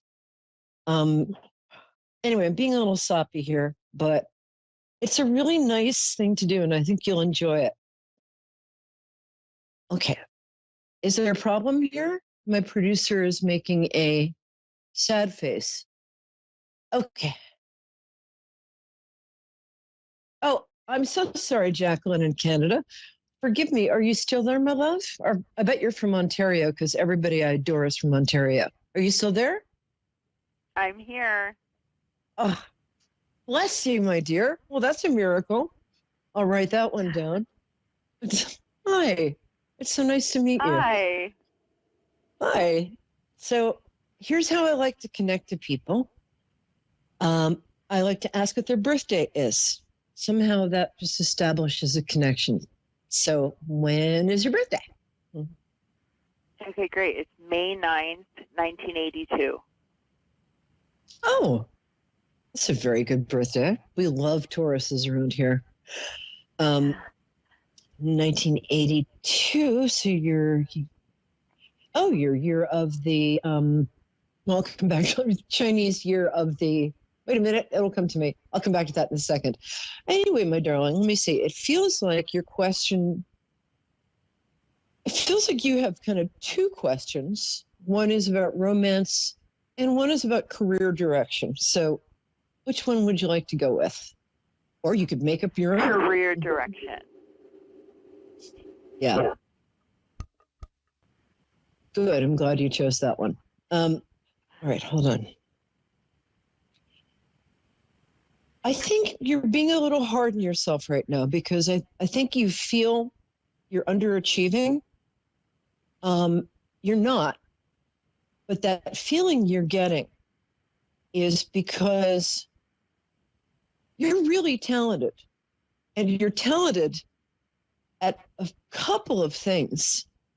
And it makes it a little hard to decide. Does this make sense to you so far? Yeah, it does. Okay. You're unusual in that You have a very strong right brain and a very strong left brain. The right brain has to do with our creativity, our psychicness, our spirituality. The left brain has to do with structure and organization. Usually people sort of have one strength and go with it. You're kind of equal. You would make a good artist, or you would make a very good arts administrator. I feel that right now what you're doing is some sort of administrative work. Is that correct? I'm a teacher. Oh, great. Okay. Oh, fabulous. Mm-hmm. And I think you're also exhausting. And for the last, thank you for hanging in there for the last 2 years. It feels like you're either considering switching. No, really, I can't even. I am so grateful to you and teachers everywhere. My mom is a teacher. Was. It feels to me like you either want to switch either the grades, like go from grade school to high school, or change professions. Do you mind if I ask which it is? Either professions or I have been thinking about possibly doing my vice principal. That sounded like you were saying possibly doing your vice principal. Yeah. I'm not. So can you expand on that? And get. What? Sorry. So going back to school. Oh, that's what. Going back to school is absolutely the right thing for you right now. In fact, I would like to see you. Remember what I said earlier about you're very good at administrative stuff, you're very good with people, and you're creative. And boy, do we need teachers like that. I could see you either going back to school and getting the credentials you need to become a principal, if that's what you want, or becoming a college professor. It feels like you have something to do with. I want you to be a writer, but I don't think that's what you do. Do you teach something like, there's something more left brain in what you teach? So by that I mean business, science, math. Is that? I'm just going to ask what you teach because I got. Well, I work with special needs kids. Mm-hmm. My kids are special needs. Mm-hmm. That I work with. Yeah, and you're very, very good at that. But I also think you have what's called compassion fatigue right now. You're so empathetic. You're extremely good at working with special needs kids, but it feels like you've been doing this for 7 years without a break. Is that about right? Yeah, that's true. Yeah. First of all, one reason I would like you to go back to school is because it's not that you're burnt out. It's just that you feel so much for other people. And because every special needs kid is special in their own special way. So it's not like you're just teaching kids, you have to tune in to the variety of, if they're on the spectrum, the variety of where on the spectrum, things like that. And that is exhausting. And you're tired. So first of all, as soon as you hang up the phone, I would like you to go book a week in Costa Rica or go get a massage. You're overgiving, and it feels like your adrenalines are a little burnt out too. I would like you to take some vitamins with iron in them, if that's okay. What would you, I don't know. I love you working with special needs kids, but you have a gift for understanding and teaching literature, poetry, art history and things like that I'm not sure you ever got a chance to explore. Is that something you might be interested in? I've never thought about it. What? I've never thought about it. I feel that you have a really fascinating life story, which we're not going to go into here, but I'd love to hear about sometime. But I really strongly feel that, yeah, I would think about going back to school and either, hey, if you're going to be vice principal, just go whole hog and be principal. I work with a lot of educators and a lot of people who really good principals and school heads are, there's such a demand for them right now. I can't tell you.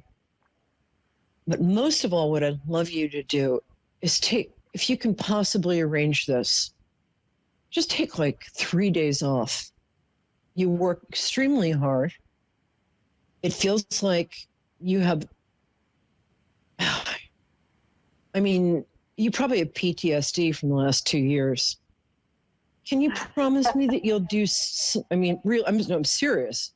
Can you promise me that you'll do something really nice for yourself the next week, at least? I will. Get a massage. I will. Get a mani-pedi. Yes. And let me, definitely. I'm going to pick up a couple of tarot. Okay, you're going to be fine. The reason I say that is, this is from a very special tarot deck. This is it's the Sun card combined with a 7 of diamonds. When you get this, it means it's a time of, honestly, really good luck. It also means that something's coming up for you. And in the next couple of weeks, yep, the next card confirms this. Okay. This card, you're going to get, in your job, you're going to get some kind of recognition pretty soon. But aside from that, in the next couple of weeks, you're going to have some sort of really nice surprise. The surprise, I realized that this card depicts a naked woman, baton twirling in a wreath of herbs. Probably not going to be doing exactly that, but although, knock yourself out. Yeah. It does say that you're going to be recognized for doing something only you can do in a way only you can do it. So I do think you're going to be getting professional recognition. I also think that, girl, this is the time to get a hobby, take a vacation, especially if you're looking for a new romantic interest. So that's I think as far as I'm going to go with that. I don't know how much more time do we have left, Dave? I'm going to ask my producer. Oh, 3 minutes. Okay, great. Do you mind staying on the line, Jacqueline? Sure. Great. Okay, because I was such a blabbermouth. What I'm going to do is I'm going to combine your reading for the week with the reading for the week for all of my listeners. Are you down with that? I'm going to be picking 3 cards. Great. I really like you. All right. All right. I just do. Tauruses always have beautiful speaking voices, too. Okay. So this is like the first, well, I was about to say, a week has 7 days, but I'm like, I bet she knows that already. Okay. So the first card is a celebration of some kind. You might be, normally this means going to a wedding or getting engaged, but in your case, I think you might be going to an anniversary party of some kind, maybe for your parents, or you got some sort of shindig coming up. And everybody who is watching or listening to this, there's some sort of nice celebration coming up in the next 3 days. The 2 or 3 days after that, oh, this is lovely. Oh, I like this card. this has to do with either rekindling an old romance or just reconnecting with a friend from the past that you thought you'd lost touch with. Maybe even call a friend you haven't talked to for a long time, because you know how there's some friends, even if you haven't talked for like 3 years, as soon as you start talking, it's like you talked yesterday. There's, for all of you, and for you, Jacqueline, especially, this is a really nice time to think about somebody you miss, maybe you've lost touch with, because there's something really good in there for you. And also, you know, it would be nice if you got a little emotional support. Not that anything's, it's just you give so much to other people. And the last card, I love this, and this is especially for you, but it is for anybody who's watching or listening, and bless all of you. This is my favorite card. The Romani people, also known as gypsies, say when you get this card, make a wish. So everybody close your eyes, make a wish. Good. Oh my God, Ryan Gosling just appeared in my living room. Sorry. This is the card of earned happiness. If he appeared in your living room too, we might have a showdown coming on. But this is the card of health, happiness, happy family, a nice place to live. Things are going well at work. This is the card of genuine earned happiness. It's one of my favorite cards to get for people who I like, and I like you, and I like everybody who's listening, because you're all really cool. So I guess we're going to end on that note. Enjoy your week, and let me know what happens. My name's Perry Lyons. That's Perry like periwinkle, and Lyons like the animal, but with a Y. And find me on Facebook, but stay in touch. I'd really like to know what happens. And I want to know what special honor you're going to be getting this month. All right, my love. Okay, well, Perry out, and wishing you all just a perfect week. A perfect darn week. All right. Mwah.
You're listening to A1R Psychic Radio, Earth's #1 psychic radio network, and watching Moonstruck TV, enlightening television. Welcome. Time for Soul to Soul with Medium Kelly Kristen.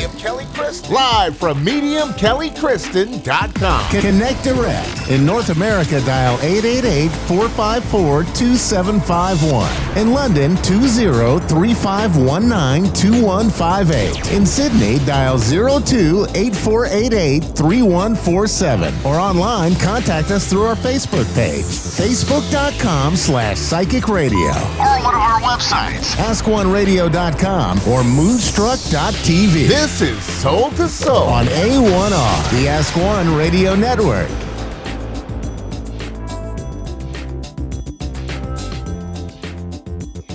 Hi, everybody. Welcome to Soul to Soul with me. I'm your host, Kelly Kristen. I'm so glad to be here tonight, and I'm so glad that all of you joined me. I hope everyone's having a really great 2023 so far. I know I am. I feel like things have kind of lightened up a little bit. There's been like a shift, and it kind of feels good. So I hope the same for you. Last time I talked about how we can shine our light a little brighter this year, work on ourselves and shine the light that is our soul, right? So, as I was getting ready for the show tonight, I started thinking about that. How am I shining my light? How am I working on my inner light? And my mind just wandered. And for some reason, I started thinking about other hosts that I watch here on A1R Psychic Radio and how they were shining their light this year. And for some reason, one of the hosts just popped in my mind, and that is the mini medium, Stephanie. And if you guys are regulars and you know who I'm talking about, she's amazing. And I was thinking about how she was sharing her grandbabies with us, right? And what pure, beautiful, bright light babies are. And how they raise our vibrations, how they make us feel good. And then that made me think about my grand dog that I'm actually babysitting right now. He's my son's dog. His name is George, and he's a beautiful Australian Shepherd. And he has just been helping me to shine my light bright this week. He's just, perfect. He's like an angel from heaven. So, then that made me start thinking about, you'll notice I start going through a loop, right? Down a rabbit hole. So then that started making me think about how fur babies in general are pure light. They give us unconditional love. They give us company. They raise our vibrations. They help us to shine our light. And so I also started thinking about a reading that I did the other day that was an animal communication reading. And it was really a beautiful reading. A lady contacted me and she had a concern about her little dog because it kept getting on her chest and giving her a look in the eye. And she was concerned there was something wrong with him. She took him to the vet. And as I tuned into his soul, I could tell that he was actually alerting to her. He was concerned about her. So I asked, have you been having any chest issues? Do you have a cold? She said, I'm just getting over COVID. And I have a lot of coughing still, a lot of chest congestion. And I said, well, he is trying to comfort you.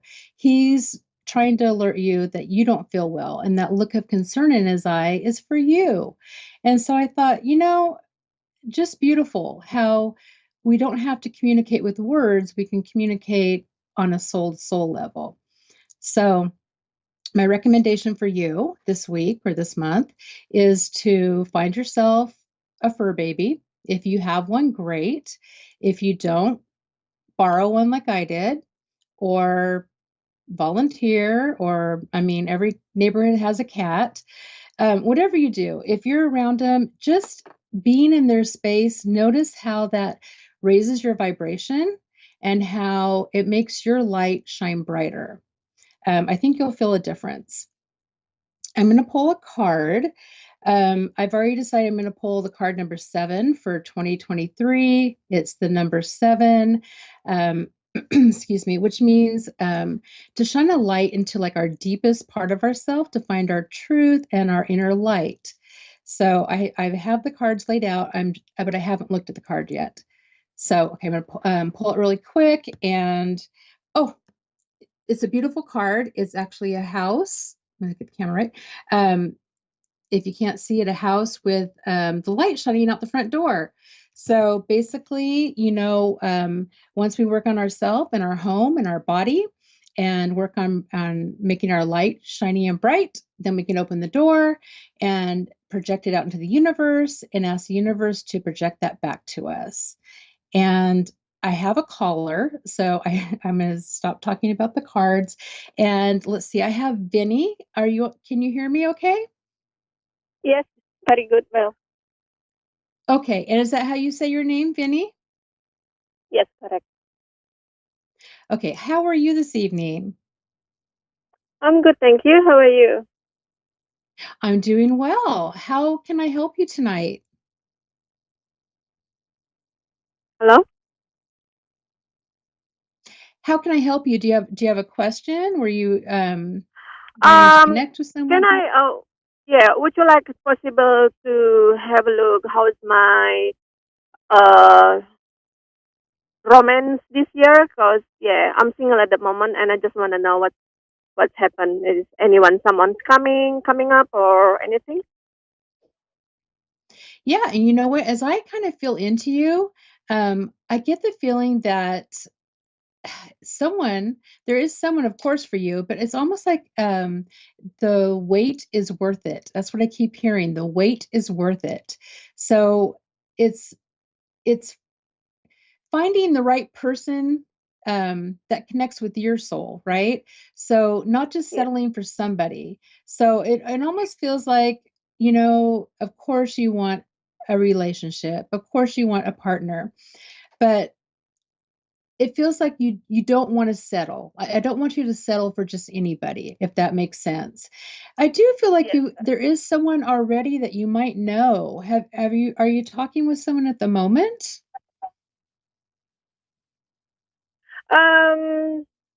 Yeah, seems like I've got someone like me, but I don't think I gonna like him because he's married. Yeah, Oh, so I just want someone single because I'm single. I want a single, and I don't wanna be hectic like that. Yeah. yeah. And that I think kind of goes back to what I was talking about. You don't want to settle, right? You Yeah. want the perfect person for you. And definitely there's that person's out there. But it's not rushing into it. And it's, again, I keep wanting to say that word. You don't want to settle for what isn't going to complete your soul, if that makes sense. Yeah. Right? Yeah. Correct. Yeah. And I feel like you are an outgoing person, but I also feel like if you somehow get out more, and I don't know, I'm not sure what that means exactly, but like when people ask you to do things like friends and family, do you take them up on that, or do you sometimes say you'll stay home instead? No, I prefer going out. Yeah, because I'm just staying at home too much. But sometimes Yeah. I've got no idea where I have to go just by myself. So yeah, Right. whoever brings me Right. together, I will going. Right. Because it feels like even if you feel kind of like tired or you don't want to go out, it almost feels like being in a social gathering will actually give you some of that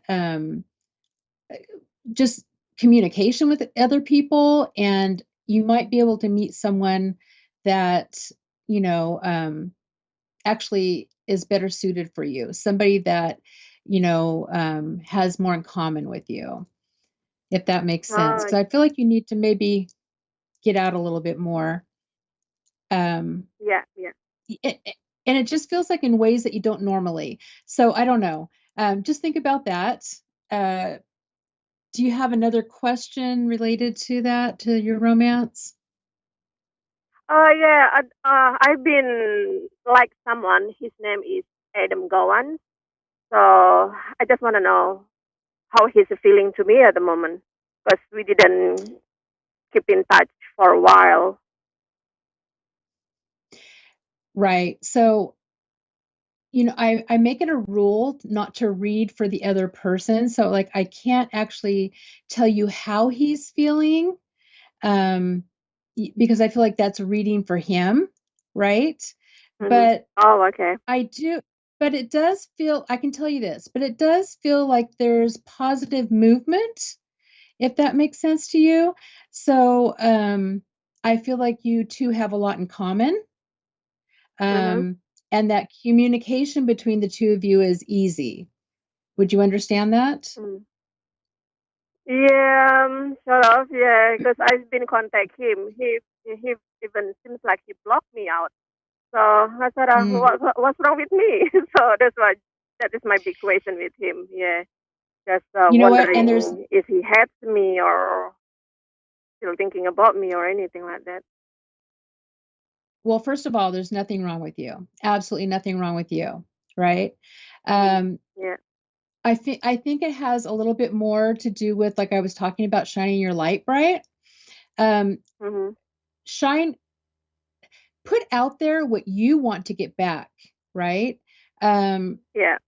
You don't want someone who's not calling you back. You don't want someone that has somebody else, right? You want someone for yourself. You want someone that completes you, if that makes sense. Yeah. So again, I'm going to go back to that. Don't settle. I know it feels like it might be taking a long time, right? But I strongly feel don't settle, because I feel like you're an amazing person, amazing soul that has a lot to give. But you need to find someone else that's willing to give that back to you. Yeah, for sure. Yeah. Yeah, I can understand that. Yeah. Yeah. Okay, no worries. Thank you very much for today. Oh, thank you so much. Thank you very for calling much for tonight. your effort and your help me. Oh, good. I'm so happy. Thank you so much. Thank you so much for coming tonight. And let's see. So for the rest of you, if you can find me, if you would like a reading, at mediumkellykristen.com. Social media, the same thing, Medium Kelly Kristen. I guess I will mention that I have a couple of classes coming up. If you go to my website, I have one on intuition coming up soon. So hop on there, follow me on social media if you don't mind. I'd love that. And next week, we'll also be talking about how we can shine our light bright. Shine your light bright all week. Find yourself a fur baby, and notice the difference in how you start to shine your light and put it out there in the universe. I will see you all next week. Thank you for tuning in tonight. I appreciate it. And thank you.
Psychic Radio, Earth's #1 psychic radio network, and watching Moonstruck TV, enlightening television.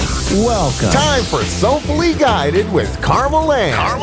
Live from soulfullyguided.com.au. Connect direct. In North America, dial 888-454-2751. In London, 20-3519-2158. In Sydney, dial 02-8488-3147. Or online, contact us through our Facebook page, facebook.com/psychic radio. Or one of our websites, askoneradio.com or moonstruck.tv. This is Soulfully Guided on A1R, the Ask One Radio Network.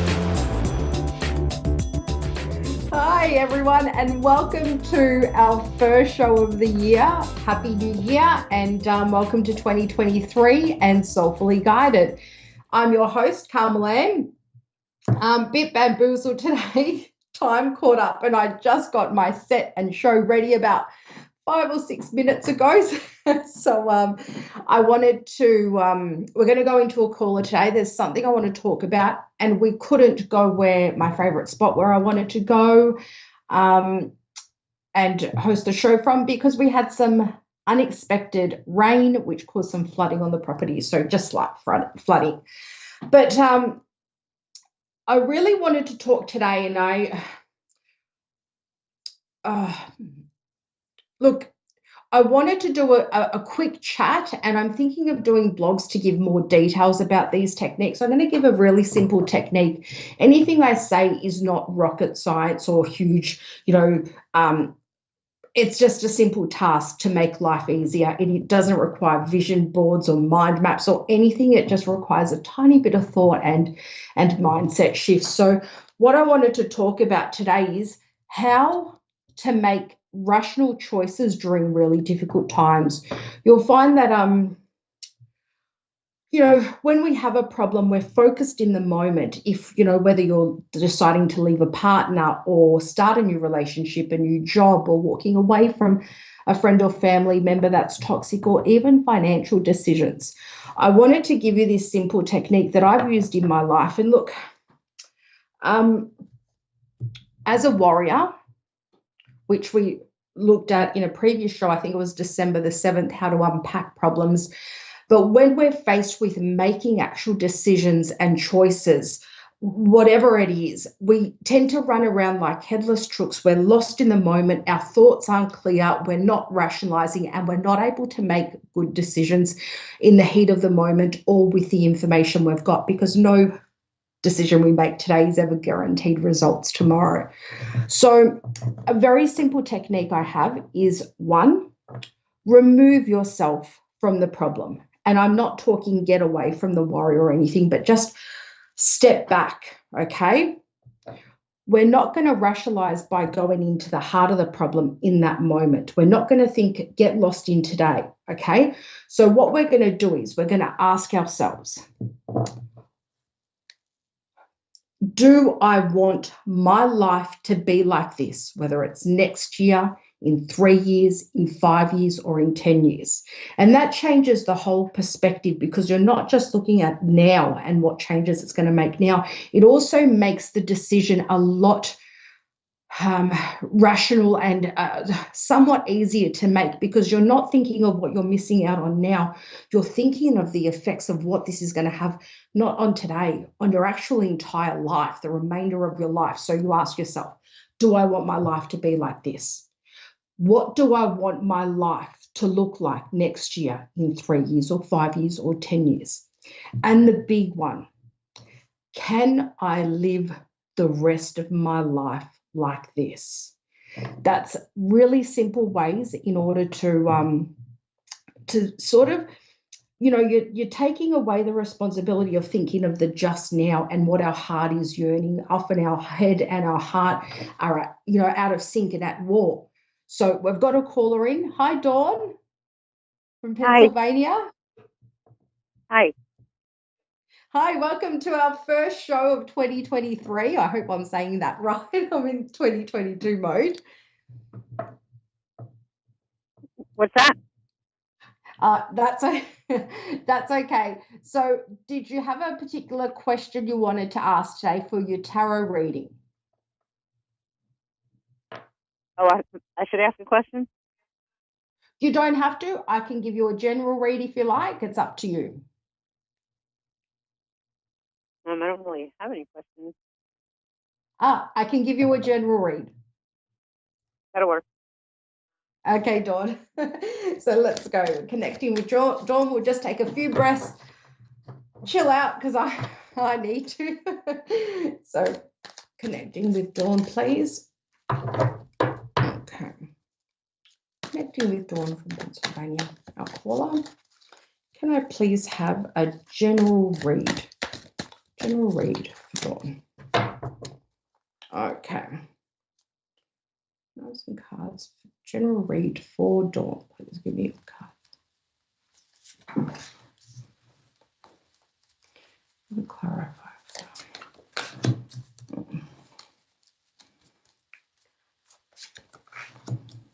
Can I have the bridge between that situation?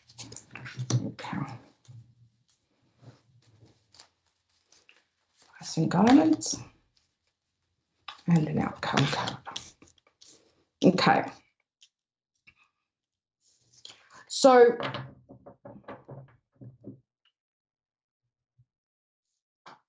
it looks like this year is a great year for your relationships, your friendships, your romantic relationship, and or finding romance if you're not in a relationship. It's a huge time about family and finding enjoyment in your life, like everything coming together nicely.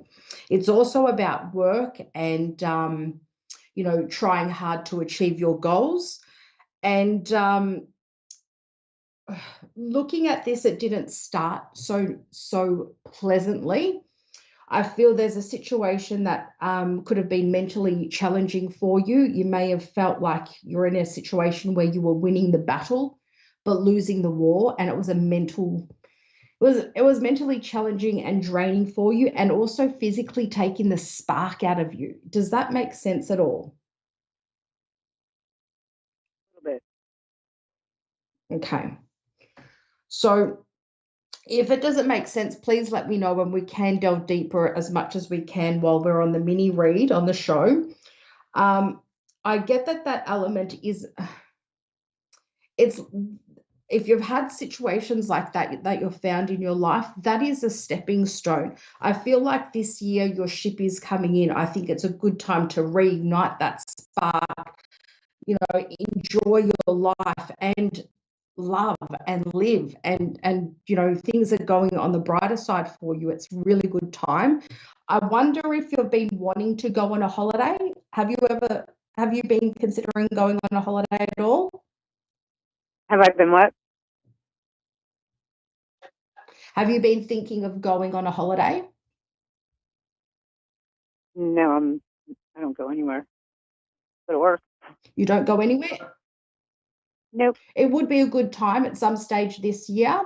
It would be a great time to travel, even if it's a small, day trip or a drive to, somewhere just to enjoy yourself. I think things are going to shift for you this year, and I think working on things that you've wanted and in your career, keep going, keep at it. It might feel mundane and boring, or like you're not getting anywhere, but keep striving past that. It's a great time to connect with your dreams and your work ethics and what you're doing. And I feel like sometimes you also need to, I feel sometimes it's important to also disconnect and reground yourself and regroup about what you want so you can get it, and you're not working towards dreams that sort of, someone else's dream, or doing things that aren't going to get you where you want. Is that making sense to you at all, Dawn? Yeah. If only I could shut my brain off to do that. I missed that. Sorry. I said, if only I could shut my brain off to do that. Okay. So my brain just goes and goes and goes. you could apply that. Look, you could apply all that thought to your dreams, but then, you know, we can't just switch off overthinking. I have had some shows on how do we reduce stress and unpack problems, but I think just find, you know, that's probably why the idea of the holidays coming through, really needing to switch off and ground yourself. But when you're at work or you're in thinking mode or when you're in that zone, it's okay to be there, but just learn to switch off so you can get that rest and relax, and then you can go in even better and harder and stronger. Because if you're always going high and thinking, it's sort of, you need to switch off, you need to rest. And we want to learn from whatever's happened in the past that's felt us feeling emotionally drained, hard done by, and you know, physically drained as well. We don't want to be in that space. So we want to move forward and enjoy the bliss that 2023 brings, because you've got amazing opportunity for relationships of any sort in your life. Like, it's a really good time. So enjoy that. How do you feel about? Sorry? Hello? Oh, I said I feel stuck. Okay.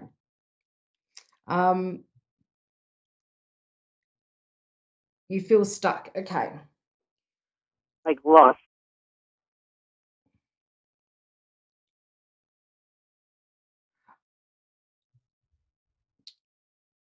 I think when I asked the bridge between where you were to where you're headed this year, the idea of finding stability, you know, knowing what you want, finding your passions, getting that spark back, and also that switching off part by going on a holiday. If you can, go on a trip, go near water, or go somewhere that's going to let you just be still for a moment. I think the more time you have, you know, switching off and enjoying life, the closer you'll get to your dreams, and that sort of that stuckness, that you'll be able to gain clarity, and you'll also learn how to switch off and ground yourself when you need to, and when to apply yourself in all your dreams as well. We are running out of time. I'm so sorry, Dawn.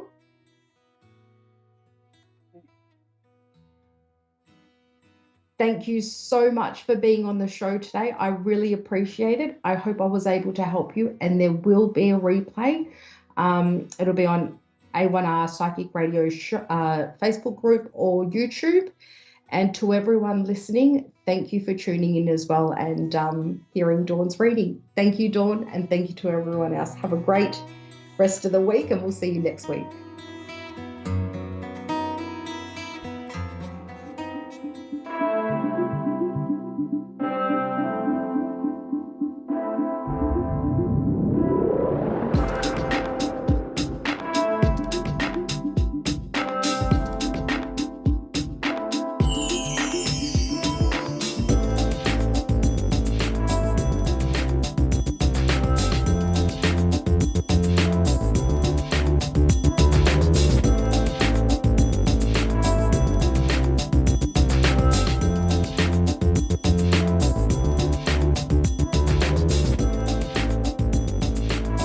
Listening to A1R Psychic Radio, Earth's #1 psychic radio network, and watching Moonstruck TV, enlightening television.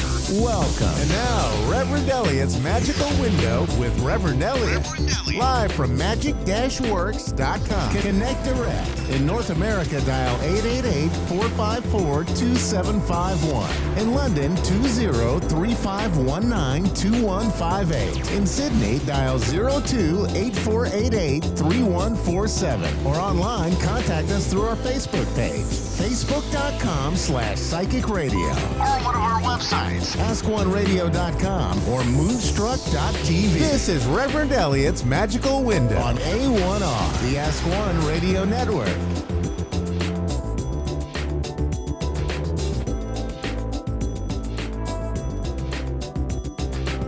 Greetings, fellow creatures of the universe, seekers of truth, wisdom, and light. This is Reverend Elliot, your friendly neighborhood esoteric practitioner, coming to you live tonight from the city of New York, where it isn't as cold as it has been. Whew, boy, that was a bit of a cold snap we had. But it's our 11th anniversary with you on Ask One Radio. Just think about that. Just 11 years ago, I first came on, and I was just a respectable middle-aged man, and now I'm an old geezer. How do you like that? Time flies when you're having fun. It's been 11 years. Oh man, that's a long time. I mean, I had marriages that didn't last that long, but this one is going to last for a long, long time, because I've got my deck of cards here, and I'm just itching to go, because I love reading tarot for people. It's one of the things I like doing, is connecting with people. I missed a bunch of shows because of various illness things that hit. Let me tell you, what 2022 and 2021 and 2020 were like. Well, now we're going to be in 2023, and it won't be any different. You know what I mean. This is why I hear from people who are depressed now this time of year, and they tell me they're depressed because a terrible year is coming to an end, and they want it to be different, but they know it won't be. Well, of course, the calendar is meaningless in that sense. It's just that we turned the page on the calendar. I don't even have a calendar yet for 2023. I'm going to have to, maybe I'll go to a dry cleaner or a Chinese restaurant and pick up a calendar. But that's the way it goes. Nothing really changes in terms of the overall picture. The world, we're still the same people we always were. It's just that we have maybe different communications devices. This is relatively new, being able to do this, but we still have people. I mentioned the cold weather. There was a horrible storm, as you know, and many people they didn't make it out of this alive. But what gets me are the people who they complain. The Sadhguru is famous for saying that as things get better and better in life, people complain more and more. Well, why are people complaining about missing flights when the flights were canceled, or let's say postponed, because it would have been deadly to fly? Why, of all the things that can get you angry, why would you choose that? I remember the last time I went to an airport was 1997, and people there were angry. It was a 6-hour flight I was getting ready for to go to Los Angeles, which used to be a 6-month trip. I don't mean by airplane. That would be really boring. I mean, they'd have to run Gone with the Wind every day, 4 times a day for 6 months. Forget it. The idea that it's become so convenient and so easy to do so many things now that when there's a speed bump, it irritates people. Or are many people looking just to be angry about something? Well, we just came out of an election. Elections nowadays are characterized by rage and anger. I'm not telling anybody what to do or not to do, but I'm just going to tell you, I don't participate in things that are populated by angry, enraged people. That's not my scene. I'm not into anger and rage. I'm into anger when there's a reason for it. Now, don't get me wrong. Don't even get me started about the people who say you shouldn't be angry. Don't be angry. You should be angry about things. Anger is a very healthy feeling that we have developed over the years. It lets us know that we're being treated badly. That's it. Anger is there to let you know that you're treated badly. To have anger all the time, it's not anger then, it's rage. And that's no good. That is no good. Rage is a terrible way to go. Rage will eat your insides out. Rage will take you to pieces. We've all seen folks who are perpetually angry, and it comes out in many different ways, and it's just a waste of effort. Now that leads me to the discussion of fear. That's another one. People say you shouldn't be afraid. You shouldn't have fear. Now, that's ludicrous. Fear is the perfectly legitimate feeling that lets you know that you're in danger. And your body does things for you when you're in fear. It gives you a shot of adrenaline to make you extra alert. Your body puts more blood into your arms and legs so you can fight or flight, as they put it, go into fight or flight. If you're fearless, you're just going to be a sucker for anything that comes along. But to live in constant fear is terror. And if you want to see an example of constant fear and terror, just look at the comment section in any major newspaper when they discuss COVID-19. There are people who are still adamantly afraid. They refuse to not be afraid. They're terrified and live in constant fear. That is more dangerous for you than any viral disease, this living in a state of constant fear, in a state of terror. And this is the way it goes. We live in a culture that advertises things, for the most part, based on fear. One of the most basic fears, I'm shuffling up the cards here, is that you're going to be left out and you're going to look ridiculous. And by doing that, they manage to get people to buy cars. New cars all the time. Let me tell you a story about that. When I was a kid, there was another kid there who boasted all the time that his father drove a Cadillac. This would have been in the late 60s. Yeah, my dad drives a Cadillac. And one day his father showed up in a Cadillac. And it was a 1950s Cadillac, and everybody laughed at the kid.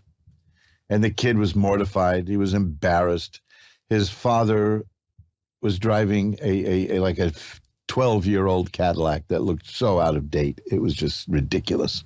And he was humiliated. Now, if he had held on to that Cadillac for about another 15 years, it would have been a collector's item. And he would have been going down the street and people would say, look at that guy in that Cadillac. Wow, that's class. He's got one of the old Cadillacs, one of those good-looking ones. It's all about perspective.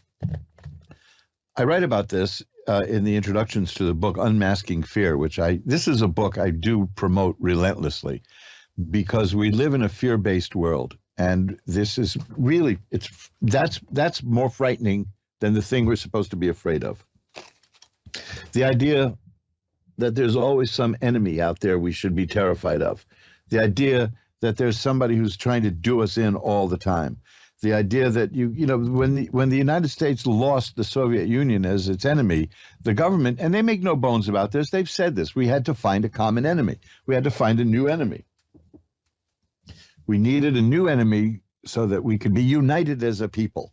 That's a horrible way to be united.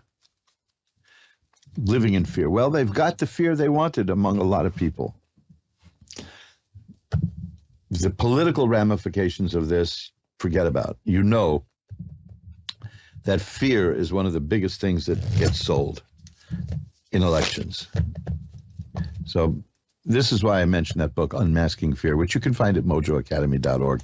It's a book from 1919. I've actually had this book reprinted. I wrote 2 introductions to it, not in 1919, I might add, quite recently.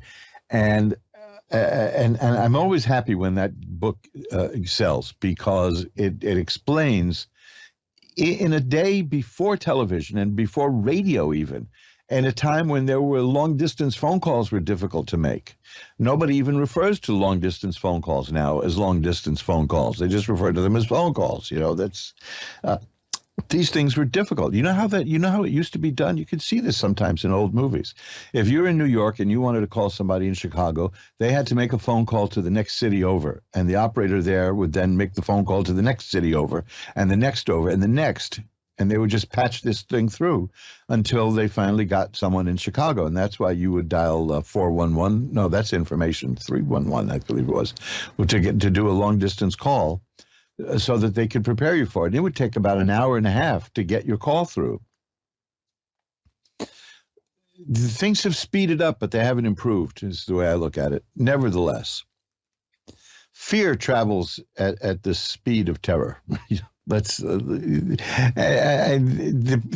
perfect example of how it's used politically is the wonderful movie of the classic Broadway musical, The Music Man, where a guy goes into a perfectly content little small town and he whips them into a frenzy over the evils that are going to come hit them because there's a pool table in the community, because they never had a pool table before.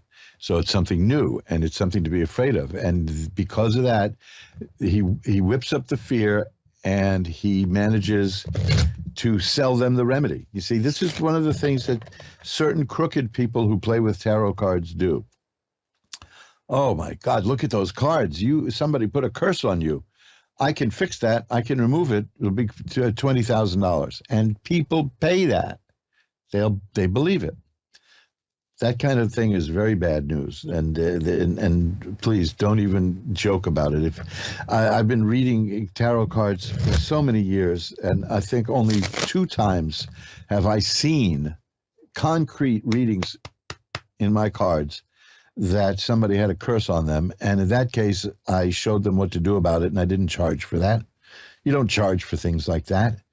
That'd be like the fire department charging to put your house out, if it's on fire, out. Be worse yet if they started the fire. Be even worse yet if there was no fire and they told you there was and they convinced you there was, and then they charged you to put it out. So keep that in mind, because we're coming out, we're now out of the midterm elections here, and we're into the presidential election of 2024. It's non-stop election season in America. That's the sport now, because politics has become a blood sport, and there are whole TV channels dedicated to this. And it's all there just to keep us scared. And when you're scared, like I said, your body goes into fight or flight, which means that the blood goes into your legs and your arms, because that's what you need when you want to run and you want to hit. Where does that blood come from? Your brain. That's why you don't think well when you're in fear. That's why it is to the advantage of people who want to control us to keep us in fear. And I've been here for 11 years, and if I have one message, it's that life is not scary. It's bloody beautiful, man. I love life. I'll miss it when the time comes. Oh, man. In fact, I may come back and do it again. This time I'll come back in the past. I'll come back further. But, I don't understand the idea that you're always reincarnated into the future, because time is not linear. History is linear. Time is not linear. I would love to be reincarnated in the past. And maybe that's happened before. Maybe that's why Leonardo da Vinci invented the parachute at a time when there was absolutely no need for the parachute. Why would he do that? Maybe he remembered.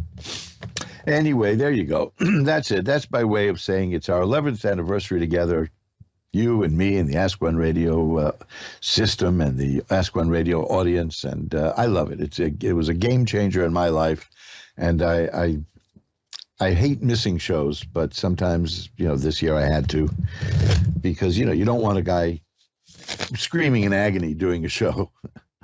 But I do have a nice supply of perfectly legal painkillers that help me go to sleep when pain is an issue, and it happens now and then.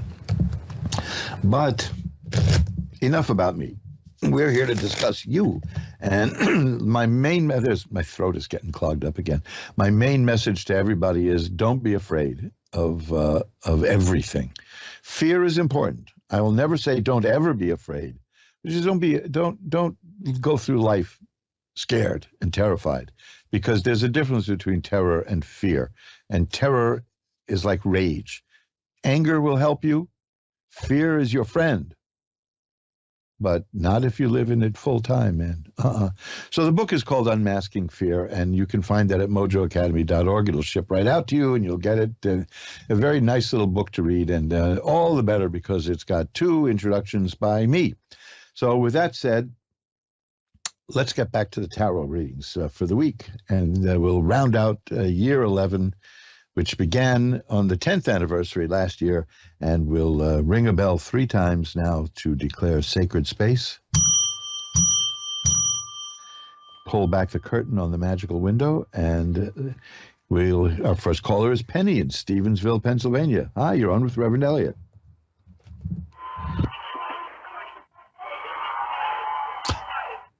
Are you there? Penny in Stevensville, Pennsylvania. You with me? Sounds like I got patched into a football game. No, Penny? Okay, well, let's just shuffle up the cards just to make sure that they're all shuffled up while we deal with the technical difficulties. It's funny because I didn't know 11 years ago tonight when I did the first show, I didn't know if this would even work. I didn't know that I would be able to read cards for people like through satellites like this and all that. Hi, Penny, you're back. Yep. Great. How are you doing tonight, Penny? I'm good. Well, maybe we can make that a little better. What can I look at for you tonight? Anything. We're waiting for a couple car settlements. Hoping to move, hoping to buy a house. Anything better than it's got to get better. Well, yeah, that's kind of what I'm seeing here because the first card I have is the Nine of Swords. You got a lot of sorrows and troubles, correct? Yeah. Well, let me tell you, the next card is the Three of Rods, and that's about working with other people to wait for results to come in. So you're doing what you can and you're waiting for that to bear fruit. But we know that because of what you just said. But that's good that the card is here. It's showing that. The next card is the important one because you went from the Three of Rods to the Four of Rods, and that's a card of happiness and a happy home and having what you need. So it looks like there'll be a positive outcome in your cases. Okay. So that's a short and sweet reading. Is there anything else you want to look at? Yeah, anything that you see, I don't. How about a move? A move? Yeah. Okay, let's see. Let's shuffle them up. The best thing is, though, that the card representing all the various sorrows, it moves from a very a sad state to a happy one. So that's good. I'm getting conflicting messages in these cards. I'm not seeing a move. I'm actually seeing also that you're feeling very stuck. That's the Eight of Swords. It's a person who feels stuck where they are. But all the other cards are happy. So that's telling me that there may be a way into happiness that you don't see yet. Because the Six of Rods is here. That's a card of great success. I'm assuming that relates to the stuff that you're working on now that you're waiting to come through. And the Nine of Cups. I've been waiting for a while. Yeah, well, these things take a lot of time. The Nine of Cups and the Sun are cards of happiness and joy and growth and health, and I don't see anything moving. I just see that you're pretty much overwhelmed now by feeling stuck, but that there is happiness coming down the road at you. But hopefully, once the money comes, we can buy a house. That's what we want. Well, yeah, let's see. Let's take a look at that. Let me just put this back here and shuffle them up and see what we get. I suspect that the cards will be good. Because whatever I have here has shown you moving from, well, there you go. The Ten of Cups is here. It's perfected happiness. And by the way, that other card, the Four of Rods that I got, means a happy home. Yeah. So it does look like that's, as they say, that's where the saying comes from, by the way, that it's in the cards. It looks good for that because the Ten of Cups is perfected happiness and joy. So I think you're going to come out of this okay. All right? Yep. Okay. I'll tell you what I'll do. Right, after the show tonight, I will light a white candle to send positive energy your way. How's that? Okay. All right. Bye-bye now. Thanks for calling. And we're all shuffled up. You're listening to Reverend Elliot's Magical Window on the Ask One Radio Network, where we have been getting together for 11 years now on Wednesday nights. Sandra in Spring, Texas is next. Hi, Sandra. You're on with Reverend Elliot. Hi, how are you? I'm doing well. How are you? I guess I think I'm doing okay. Yeah, good. As long as you can laugh, that's good too, right? Yes. So what can we look at, Sandra? Okay. My career job wise, because it's like I'm all over the place, and I guess I just want to know the direction that it's heading in. It's like right now, it's like my brain is just, my thought process, everything from my personal life on to my job life to everything, so it's just going in circles. Well, our first card I have here is, and I haven't picked any out yet after this one because I want to discuss this one. It's the Four of Swords. The Four of Swords is a card of taking some time out and taking care of yourself and letting things just percolate and see what happens. It sounds like you're about due for some time off and relaxation and letting things sort themselves out, if you will. That's followed by the Tower. The Tower struck by lightning is an interesting card. It means that change is coming your way, and it will come suddenly, and it will upend everything. That is not necessarily good or bad. It can go either way, but the next card is very good, so it will be a good one for you. And then I'll read you like a storyline based on this, because the next is the Ace of Cups. And the cups are about happiness and emotion and feeling. And the aces are new beginnings and the beginnings of that. And then I have the 10 of Swords. I'm so happy to see that. It's one of the ugliest cards you'll ever see, but it means the worst is over.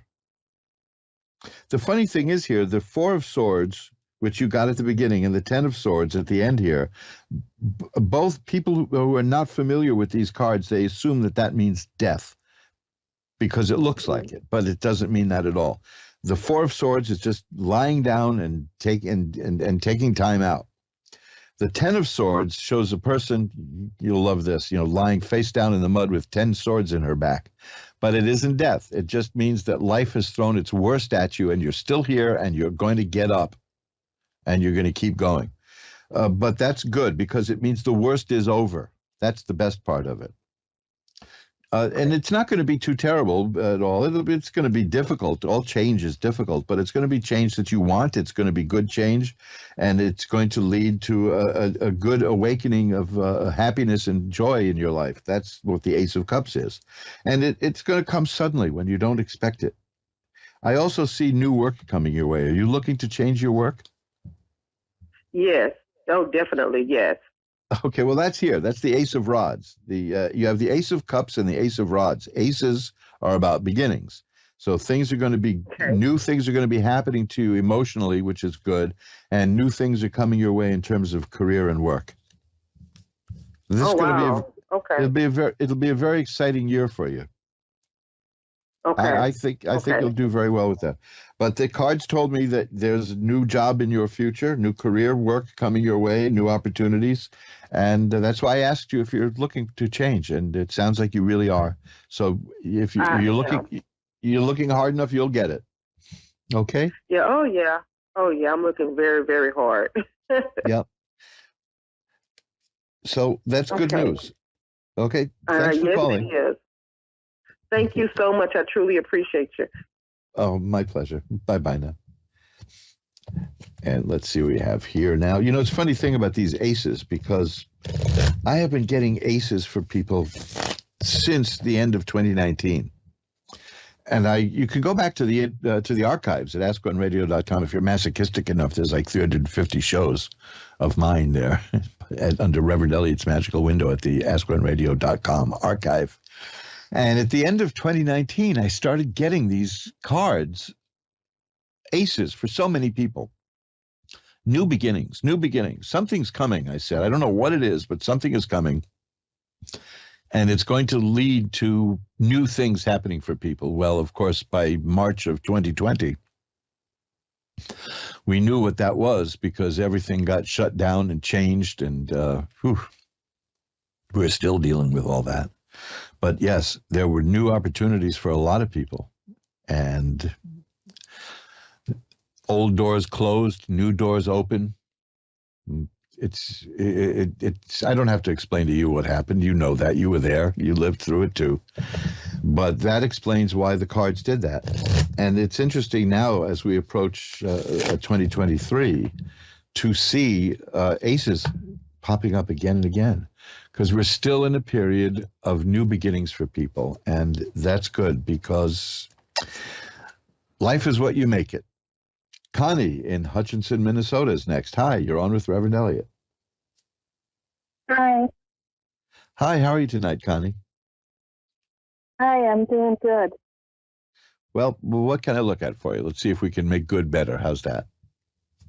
Yeah, can you just kind of look at like the next 6 months and see what's going to happen for me? Sure. Oh, we see now. Here we go. This is what I was just talking about, aces, and here they are. I drew 6 cards because you asked about 6 months. Very clever of me, right? But the first card I have is the Chariot, and that is about a person who's holding things together. You know, the working hard to keep things on track. The Temperance card here, though, it's very interesting because they go hand in hand, those 2 cards. That's about balance and maintaining balance, because when you're dealing with conflicting forces, it's very hard to stay balanced, and the Chariot card is difficult. But the Temperance card shows me that you're going to succeed in that. You are balancing things out very well. The next 2 cards are aces, which tell me that there's a period of new beginnings coming your way. There's the Ace of Swords, which means that you are starting to see the world in a different way. Swords are mental activity. They can mean conflict. It all depends on the cards around them. But it's, on the whole, it's mental activity. You're coming into a period in your life where you're seeing things differently, where you see the world in a new way. The Ace of Rods is the beginning in work and career, that there's something new coming your way in terms of what you're going to be doing for a living, what you're going to be doing for a hobby, let's say, the meaning of your life, to get very vague about it. But it's the rods are what you do. It's about your work. And there's going to be new opportunities that way. And it's probably because you're going to be seeing the world in a different way. You're going to be very strong with that. The King of Cups is here. You're going to be the master of the emotions that you have. You're not going to be beaten around by people who put you into an overly emotional state. You're controlling your emotions very well. You're a very intelligent person, and you're maybe a bit more intellectual than emotional, but that isn't bad necessarily. That's just the way people are. Some of us, I'm in that group myself. The 10 of Cups is here. That is the final card I have, and that is perfected happiness and joy and all kinds of good things. So it's telling me that this 6 months is going to be a period of change for you, both mentally and in terms of work, even financially, but in terms of doing what you do. But it's going to be good for you mentally and emotionally and work-wise, and you're going to come out of this period very happy. That's what I see in these cards. Okay, that helps. Thank you. My pleasure. Any other questions? Nope, that'll do it. Great. Well, I will light a candle, a white candle, to send positive energy your way, although I think you're doing a good job on your own of creating positive energy, but I'll give you that little extra boost. How's that? That sounds good. Thank you. Thank you for calling. And you're going to have a wonderful 6 months. Bye-bye now. And now we've come to the halfway mark of Reverend Elliot's Magical Window, the first show of my 12th year, or the last show of my 11th year, or I never remember how that works. I had a friend when I was a kid, and way back in grade school, who always got in trouble with the teachers because he was Chinese.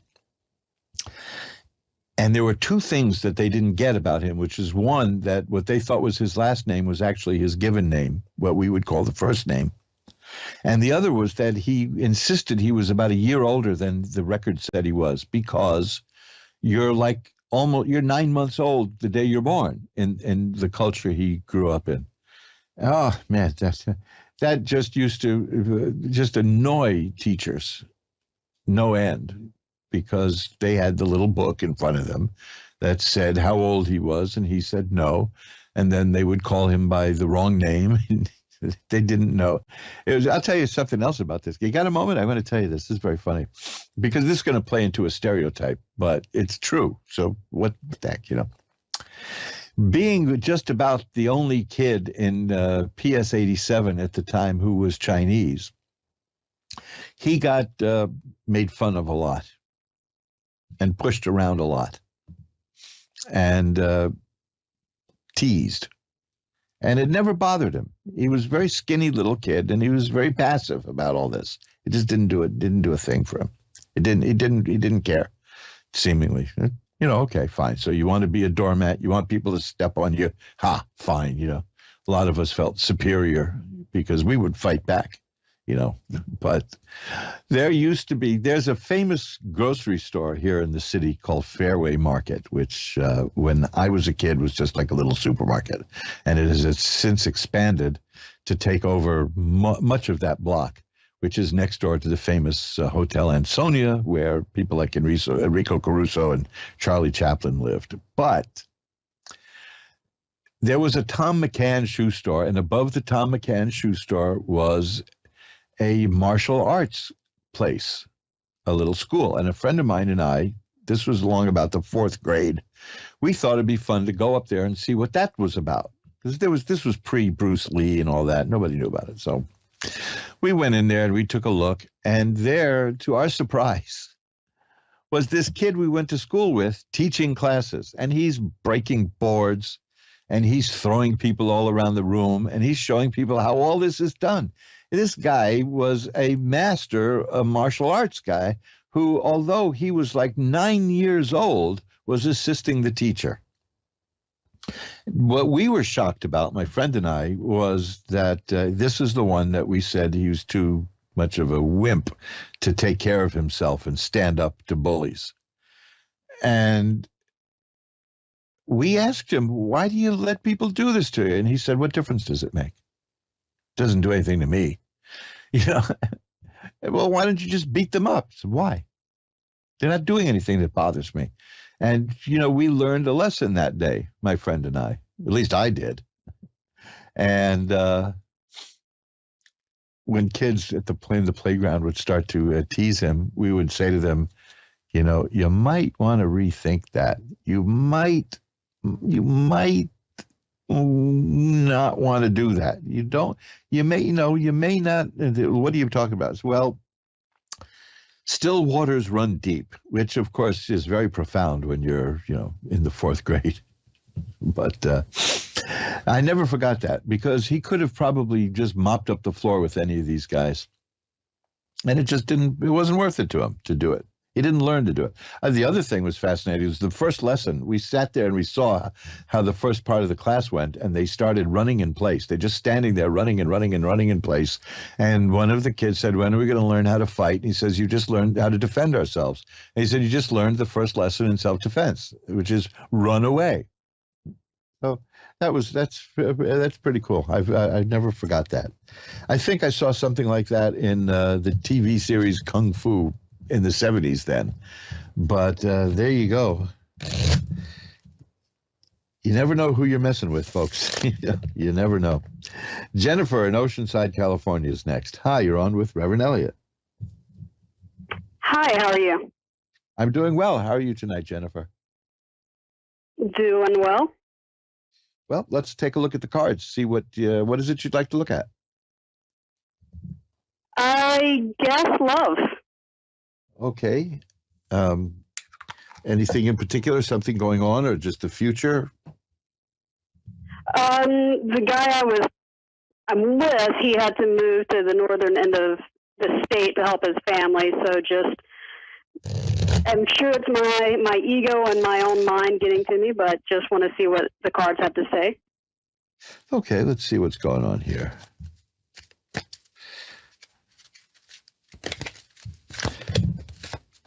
It's very funny that you mentioned you said your ego and your own mind. Yes, sir. The first card I've got is the 7 of Cups, and that is about unfocused thoughts. It's about the imagination kind of running wild. So that's an interesting thing there. That's just a confirmation there of what you mentioned. that the Nine of Swords is here. That's a card of sadness and sorrow. You're not particularly happy about that. The Three of Swords is here. That is about sadness in a relationship. So, yeah, these aren't telling you anything. These are, you know, these things. Let's see if we can move into the future here. The Ace of Cups is here, which tells me that there's going to be a rebirth in terms of your emotions and feelings and romance. Doesn't necessarily mean with somebody else. It could be somebody else, or it could be with this person. I'm seeing happiness and joy coming your way. Literally, I'm seeing marriage in your future also, which is the Hierophant, which is a card in some decks. It's known as the Pope because it signifies religious conformity in a sense, authority rather, not conformity really, religious authority. Whenever that shows up in a romance reading, if that's the question, it's about marriage. But I'm seeing you're going through a very sad period, but you'll come out of it and you'll be very happy. Whether it's with that person or somebody else, I can't tell you right now. I don't see any indication. I just keep seeing overall, here, like the Sun and the Ten of Cups. These are all cards of great joy and happiness. The Lovers card is here. Well, that's an interesting card in this context also, not just because it's called the Lovers, but because it means you're going to be called on to make a choice. Judging by the nature of these cards, you're going to make a good choice. You know, the choice you make is going to be right for you. The World is here, which is assured success. So all these things are saying to me, don't worry about it. Whatever happens is going to work out for the best for you. Very much for the best, I might add. Now, that, as I said, I don't know if that's with the same person or with somebody else, but it's going to be good.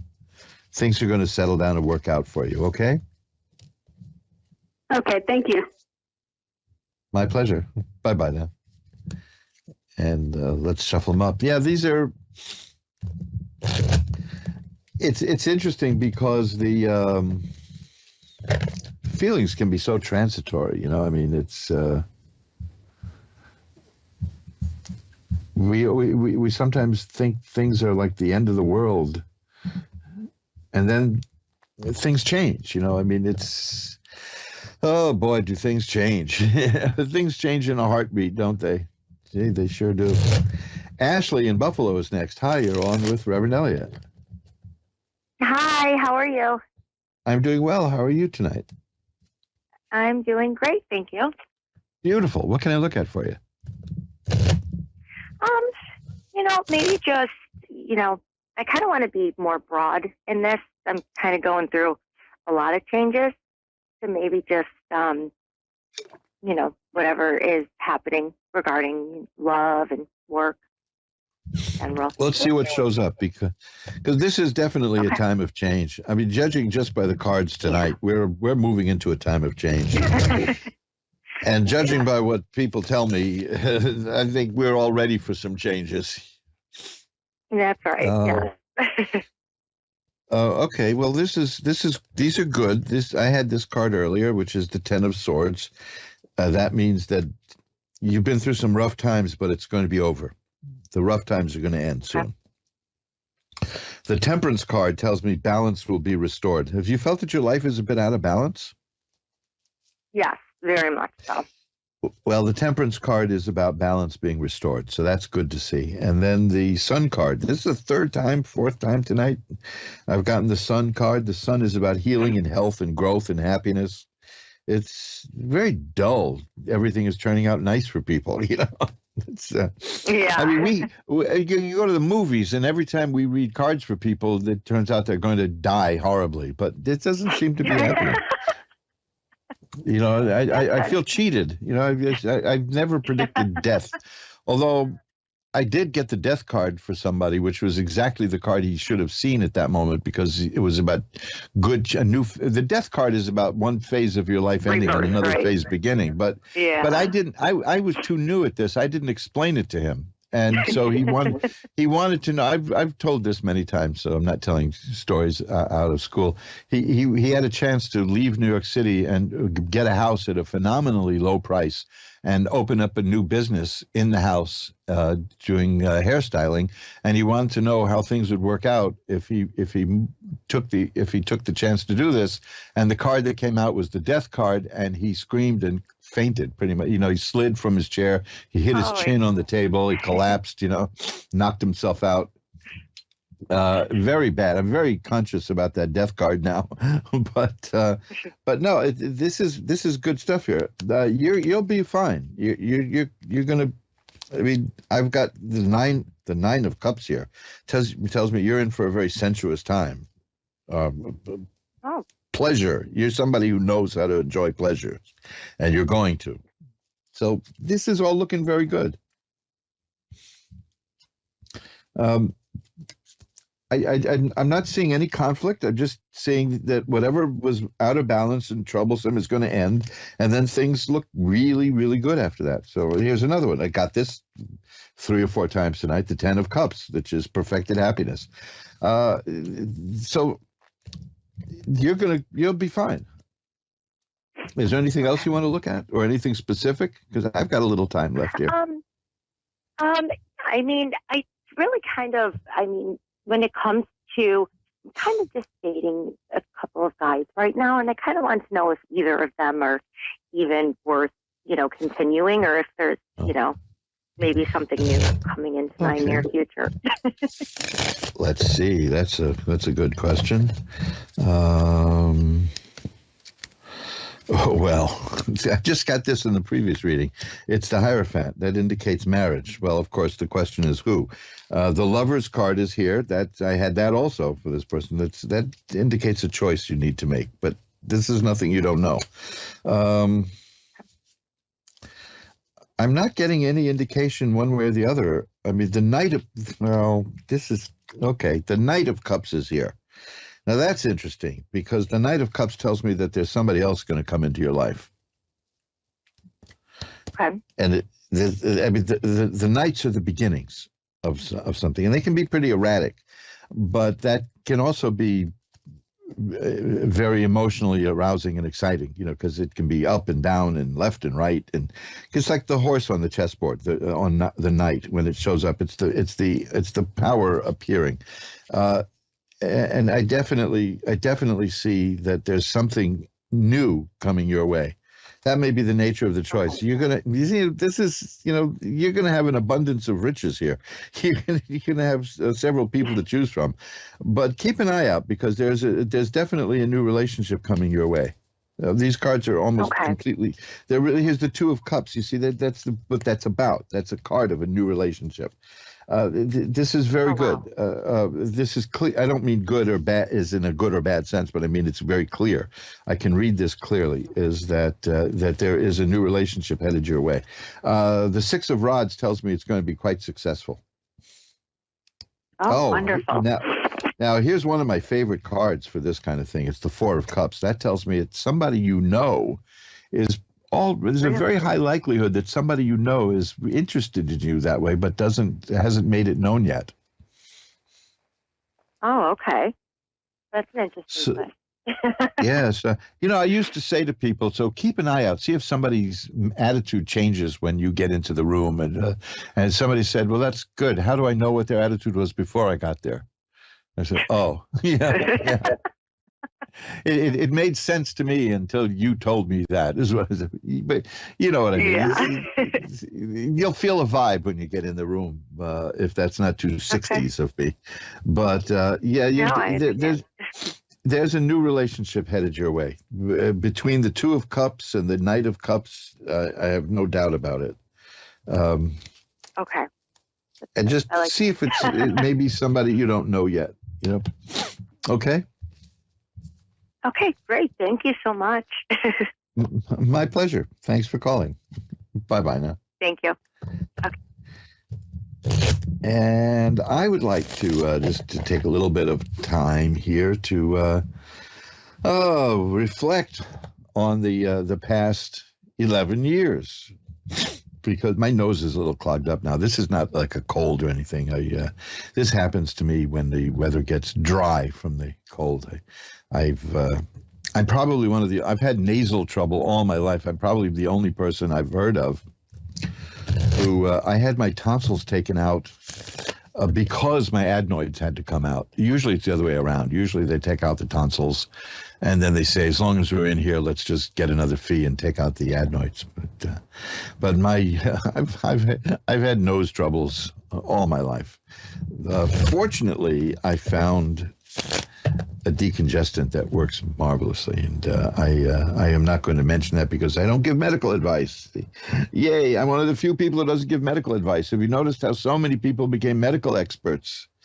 So many people know all there is to know about vaccines, and so many people know all there is to know about viruses, and so many people don't know what the hell they're talking about. But, this is, I say, stick to what you know. What has happened? See, in the last 11 years now, going forward, looking backward, I would say that one of the best things that's happened to me, aside from the hundreds and hundreds and hundreds of people I've spoken to, gosh, I mean, and the people the relationships I've made with people off the air, people I got to know because of the show, it's just wonderful. And anybody who wants to contact me off the air, asktaro@earthlink.net is my email, asktaro@earthlink.net. I know that everybody can't get through every night. I also know that there's a lot of people who don't want to talk in front of hundreds and hundreds of thousands and thousands of millions of people, tens of billions of people, right? Hey, we don't know. This could be good. This is going out into the ether. This is going out into space. We don't know how many people are listening. We don't even know how many people are listening in the past or the future, because time is weird. But hey, you want to know more about what I do. I have expanded my website thanks to the stimulation of the conversations I've had here over 11 years. That would be magic-works.com, magic-works.com. I've expanded mojoacademy.org. These were just little teeny websites I had years ago. There's so many things there now. Mojoacademy.org is where the books are. Books, records. Look at me, records. I'd press vinyl if I could. I probably could. But it's, we make DVDs and CDs, all with occult themes, except for one of my favorites, which nobody really pays much attention to, but it's kind of a labor of love at mojoacademy.org. I have some old-time serials there.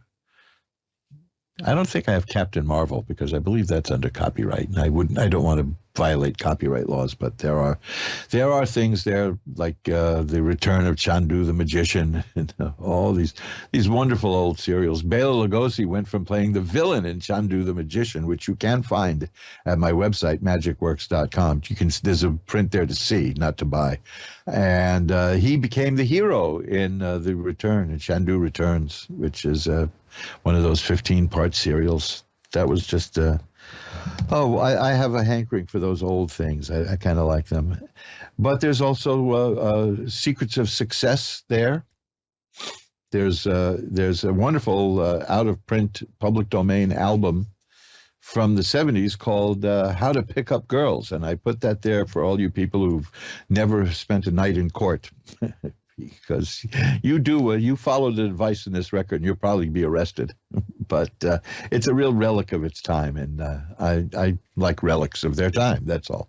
But there's wonderful books there, like Reverend Elliot's Magical Window is a book named after this show, and I dedicated it to you, the listeners of this program, because without you, I would never have written that book. And that is a book on how to read tarot cards yourself. And it comes with a CD of genuine tarot readings that are examples of the points made in that book. So if you want to do this, if you want to do what I do, and there's people have been reading tarot cards for hundreds and hundreds and hundreds of years, check out the book, Reverend Elliot's Magical Window. It's only available through Amazon.com, but it's there, and you can find the link to it at mojoacademy.org. It's the kind of book I wish I'd had when I was learning how to read. And it has a wonderful bibliography with loads of other books that are really quite good, quite helpful. One book that I highly recommend all the time, which I didn't write, is the Tarot Workbook by Emily Peach. That is a beautiful, beautiful book. It's in 2 sections. The first section is easy, and it'll help you learn all about tarot. And the second section is very obscure. It's about the deeper metaphysical nature of tarot. That's also covered in one of my other books by a man named David Lemieux, which I understand is also the name of a hockey player.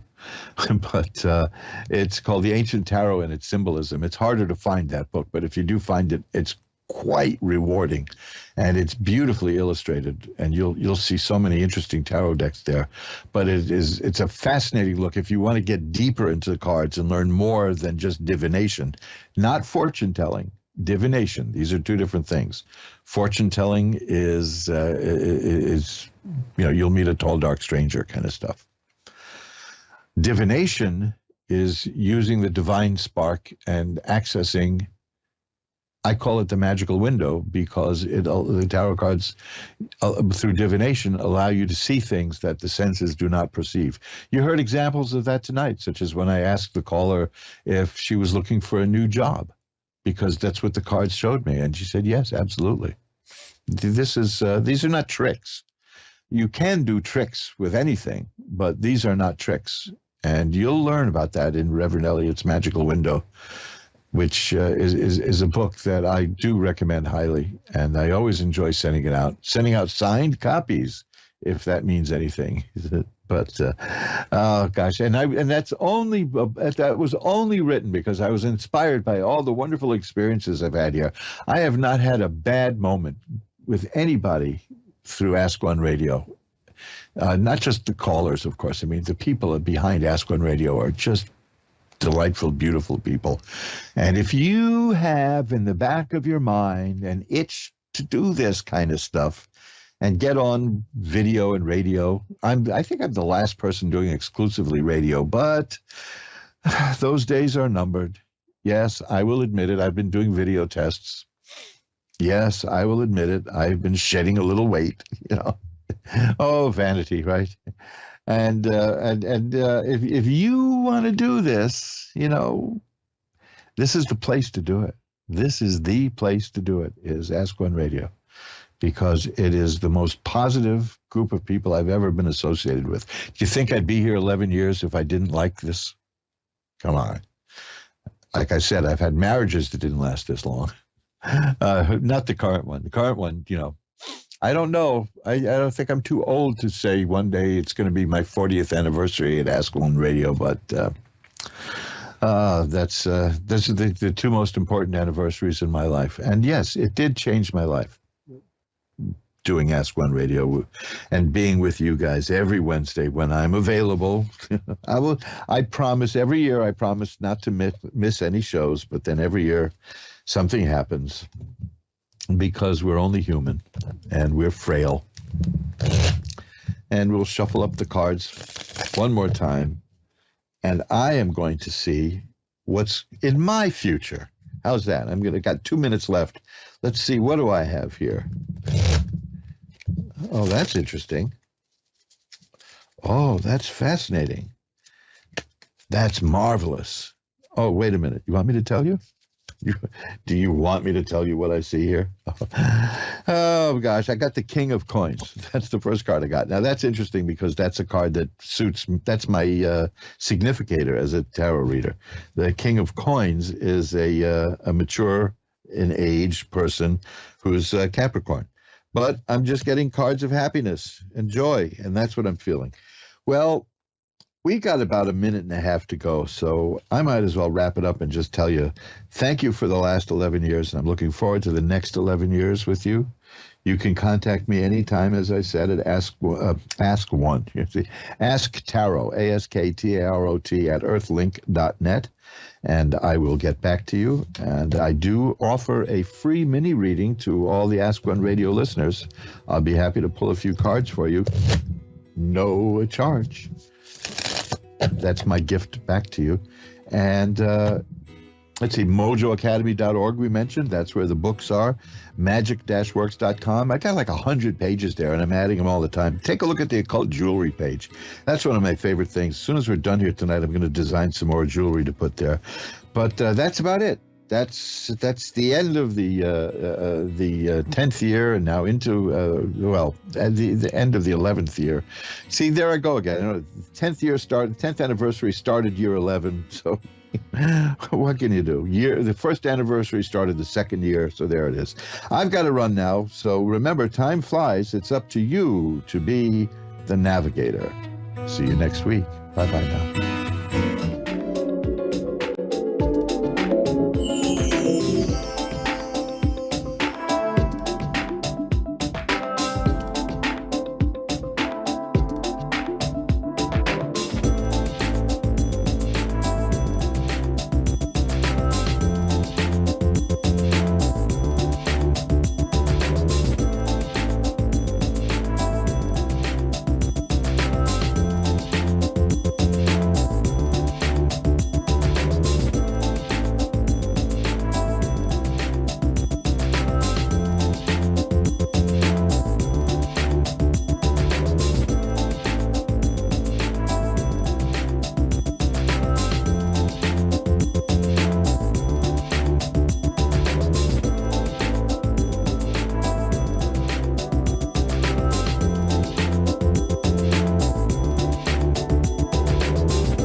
You're listening to A1R Psychic Radio, Earth's #1 psychic radio network, and watching Moonstruck TV, enlightening television.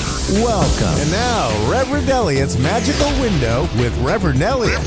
Live from magic-works.com. Connect direct. In North America, dial 888-454-2751. In London, 20-3519-2158. In Sydney, dial 02-8488-3147. Or online, contact us through our Facebook page, facebook.com/psychic radio. Or one of our websites, askoneradio.com or moonstruck.tv. This is Reverend Elliot's Magical Window on A1R, the Ask One Radio Network.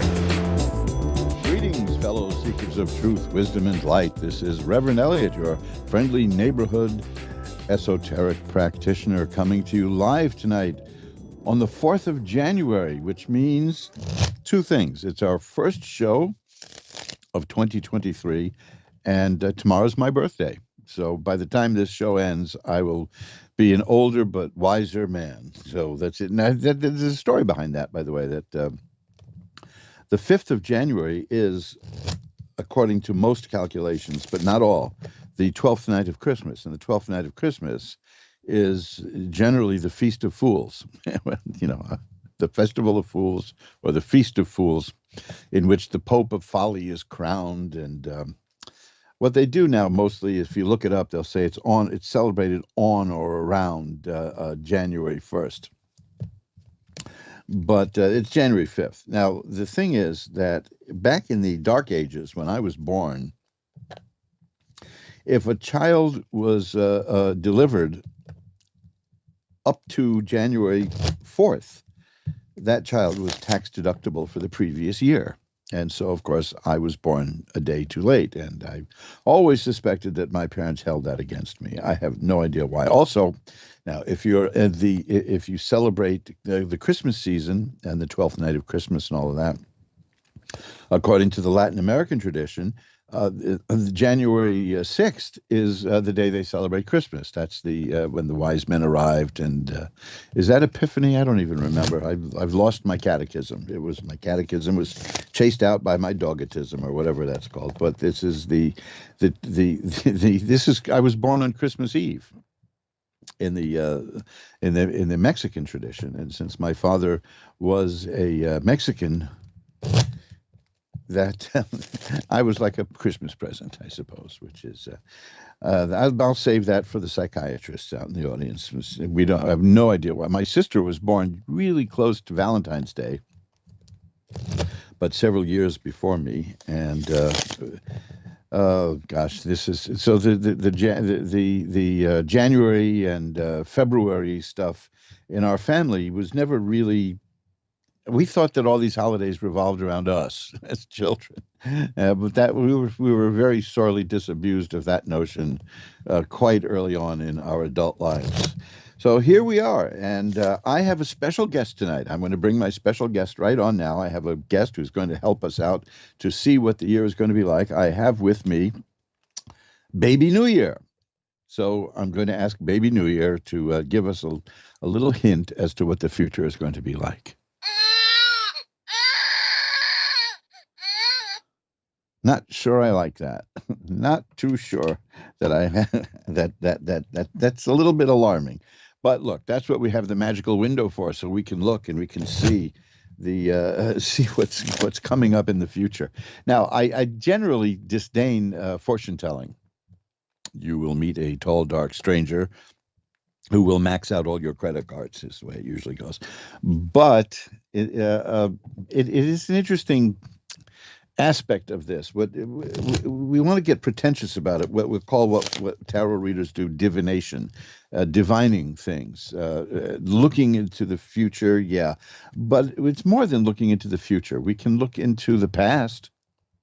What happened? See, I'm convinced. I've given this a great deal of thought, and I was thinking of writing a book about this, but the book would be about a page long, and I don't know what am I going to pad it with, right? What is the first thought that the first human being had? Now, I'm assuming that we're going to describe a human being like maybe a Neanderthal.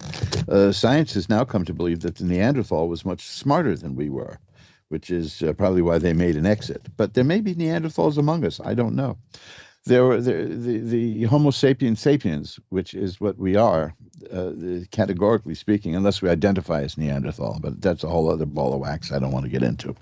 The whole idea is that somebody had the first thought. Now, there's a group of people who believe that the first ape who became a human did it because that ape grabbed hold of a magic mushroom for dinner one night and opened, and consciousness existed.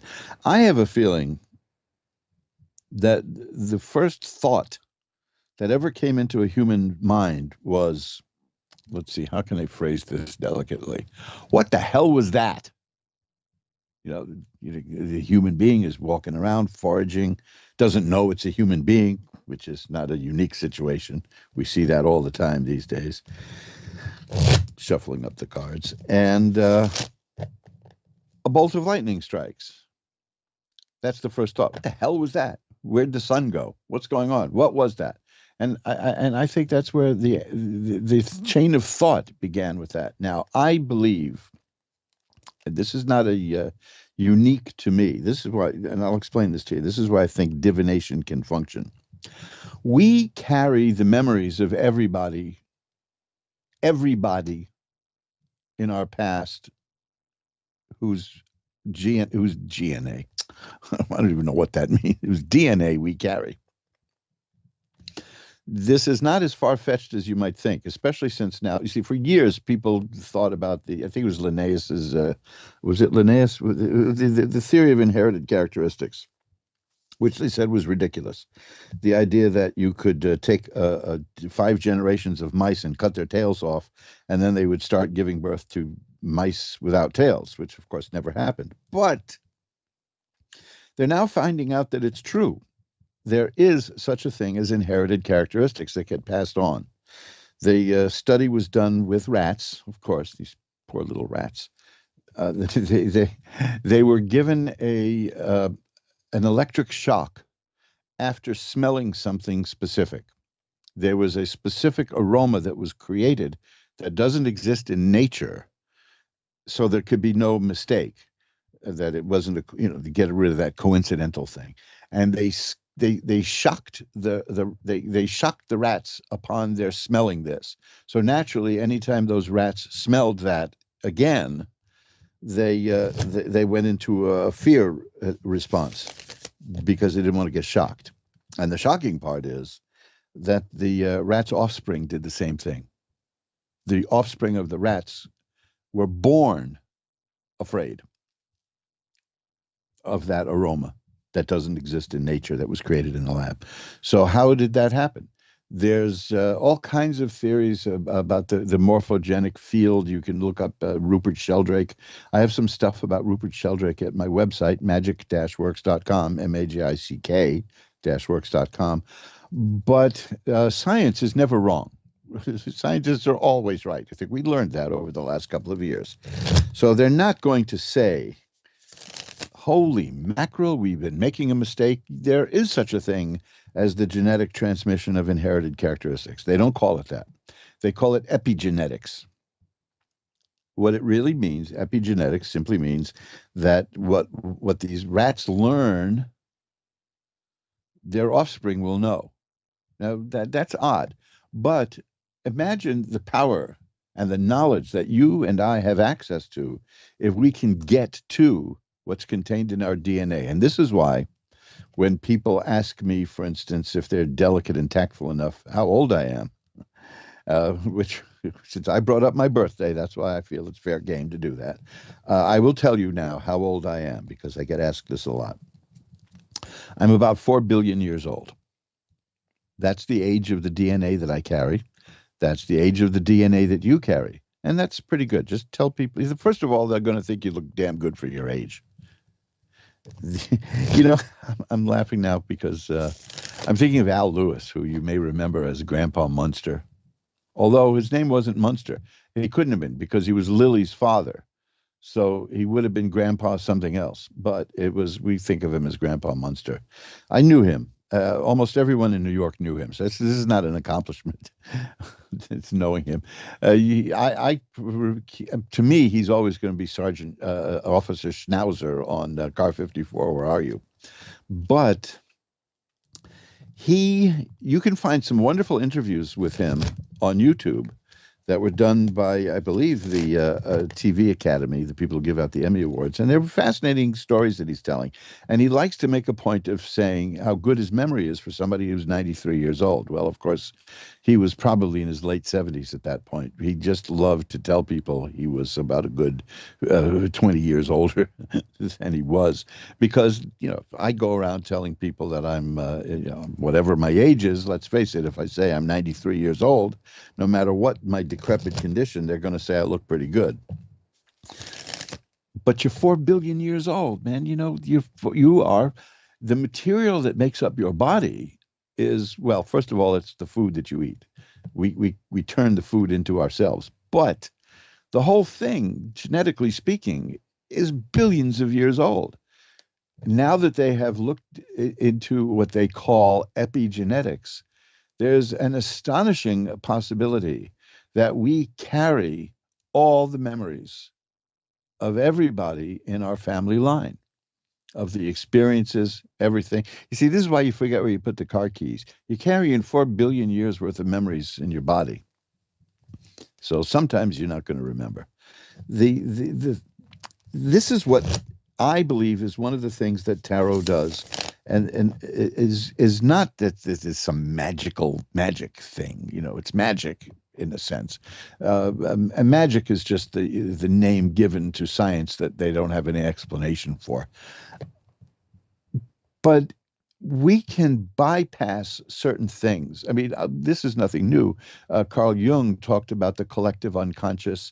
Morphogenic fields this is the fascinating theory of Rupert Sheldrake's, and he keeps amassing evidence, which is that our memories are not stored in our brain. They're stored in an electrical field around us, and our brain is just the thing that we use to tap into that. As he used to say, and this will show you how long he's been thinking about it, if you pulled a couple of tubes out of your television set, you're not going to receive the Johnny Carson show. But that doesn't mean that Johnny Carson was in your TV, does it? You see, because it's an electrical field.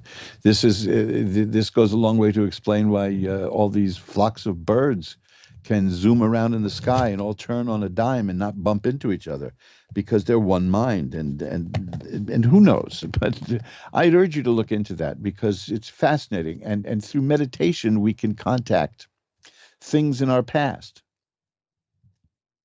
I mean, this I know. This is something I have a very strong memory of. At the age of 4, my parents were looking at a movie on television. That's how we saw movies at home in those days, and it was a biographical film about a prominent entertainer. Probably probably the most prominent entertainer of his generation, and his recordings still sell to this day. And I'm talking about like he was dead for years when I was 4 anyway, but not that many years, but dead. I sat there as a 4-year-old watching them watch this film, and things would be shown in the movie about the life of this person. And I said to my parents at a couple of points, that didn't happen that way. That didn't happen that way. No, that's wrong. That didn't happen. And they were flabbergasted. Now, are we talking about reincarnation? Was I perhaps reincarnated as somebody who knew that person? I'm not going to be arrogant enough to say that I am the reincarnation of that particular celebrity person. Because you notice everybody who's been reincarnated was Cleopatra or Caesar or some great Roman general. Nobody was the guy who cleaned the latrines.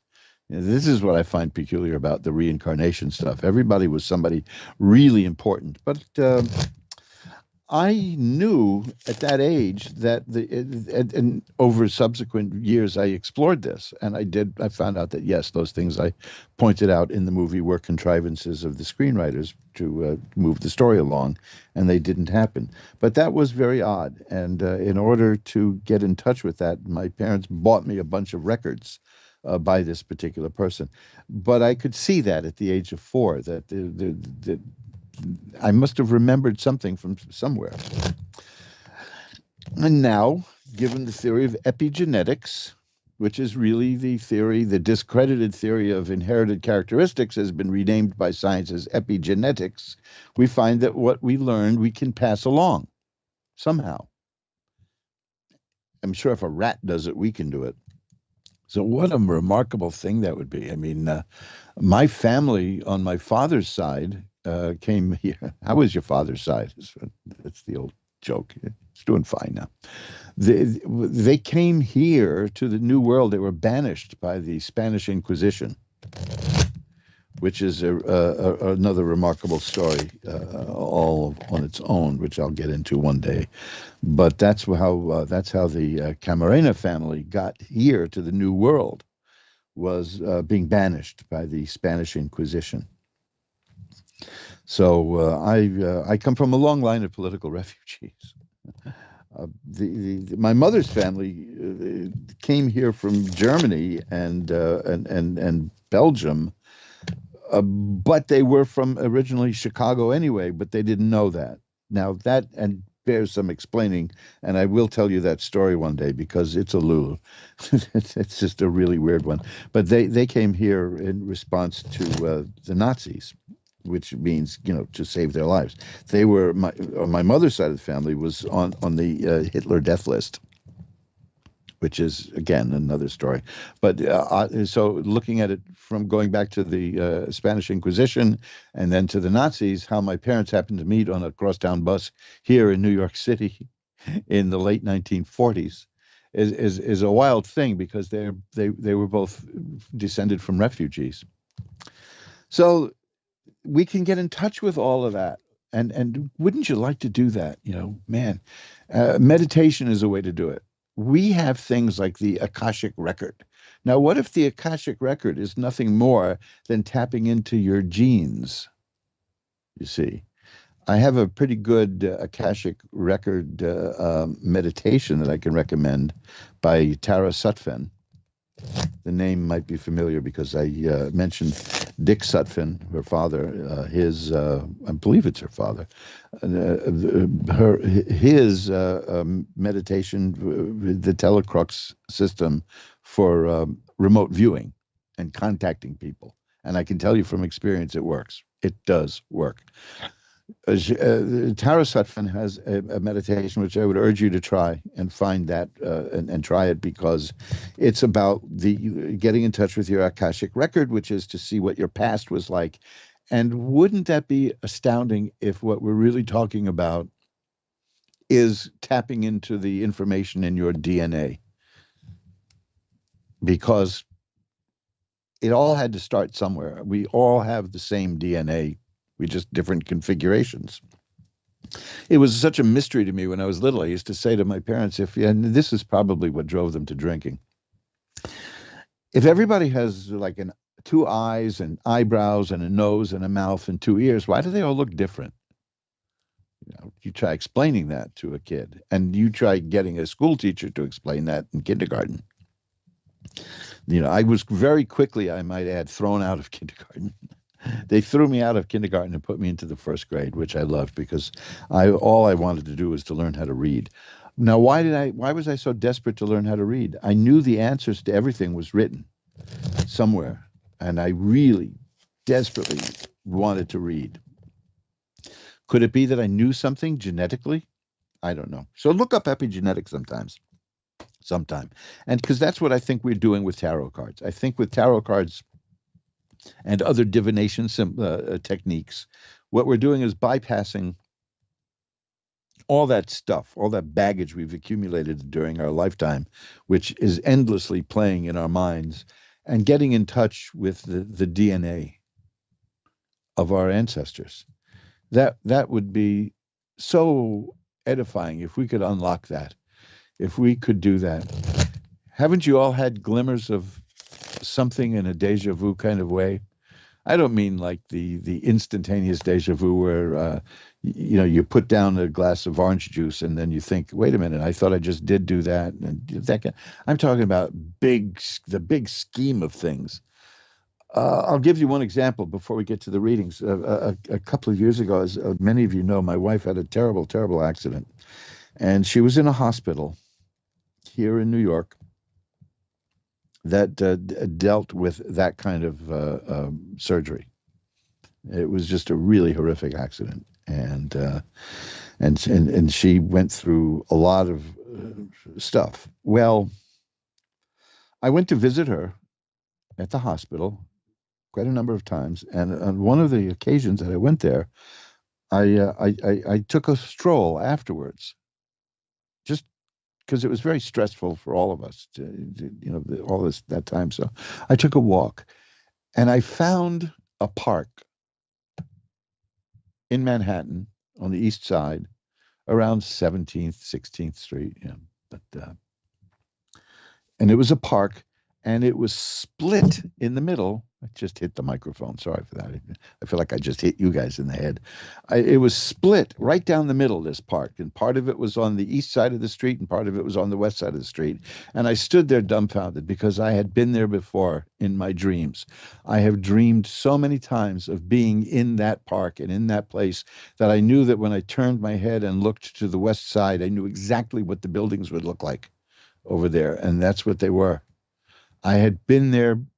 I didn't know that such a place existed, and I'm a native New Yorker, and I just never had occasion to go there. And if I always wondered where this place was, I didn't know where to look, and there it was. There it was. I had been there. I had seen it. I have pictures of it now that I look at now and then, and it's just, to me, it's remarkable. Just remarkable that it was there.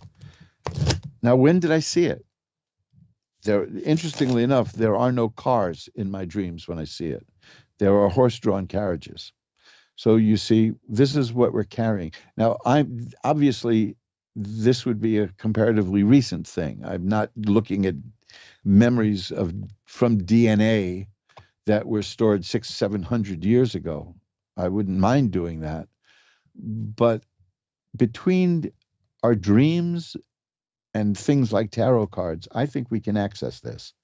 And I'd like to work something out someday, and maybe I'll record a meditation and I'll make it available to everybody here.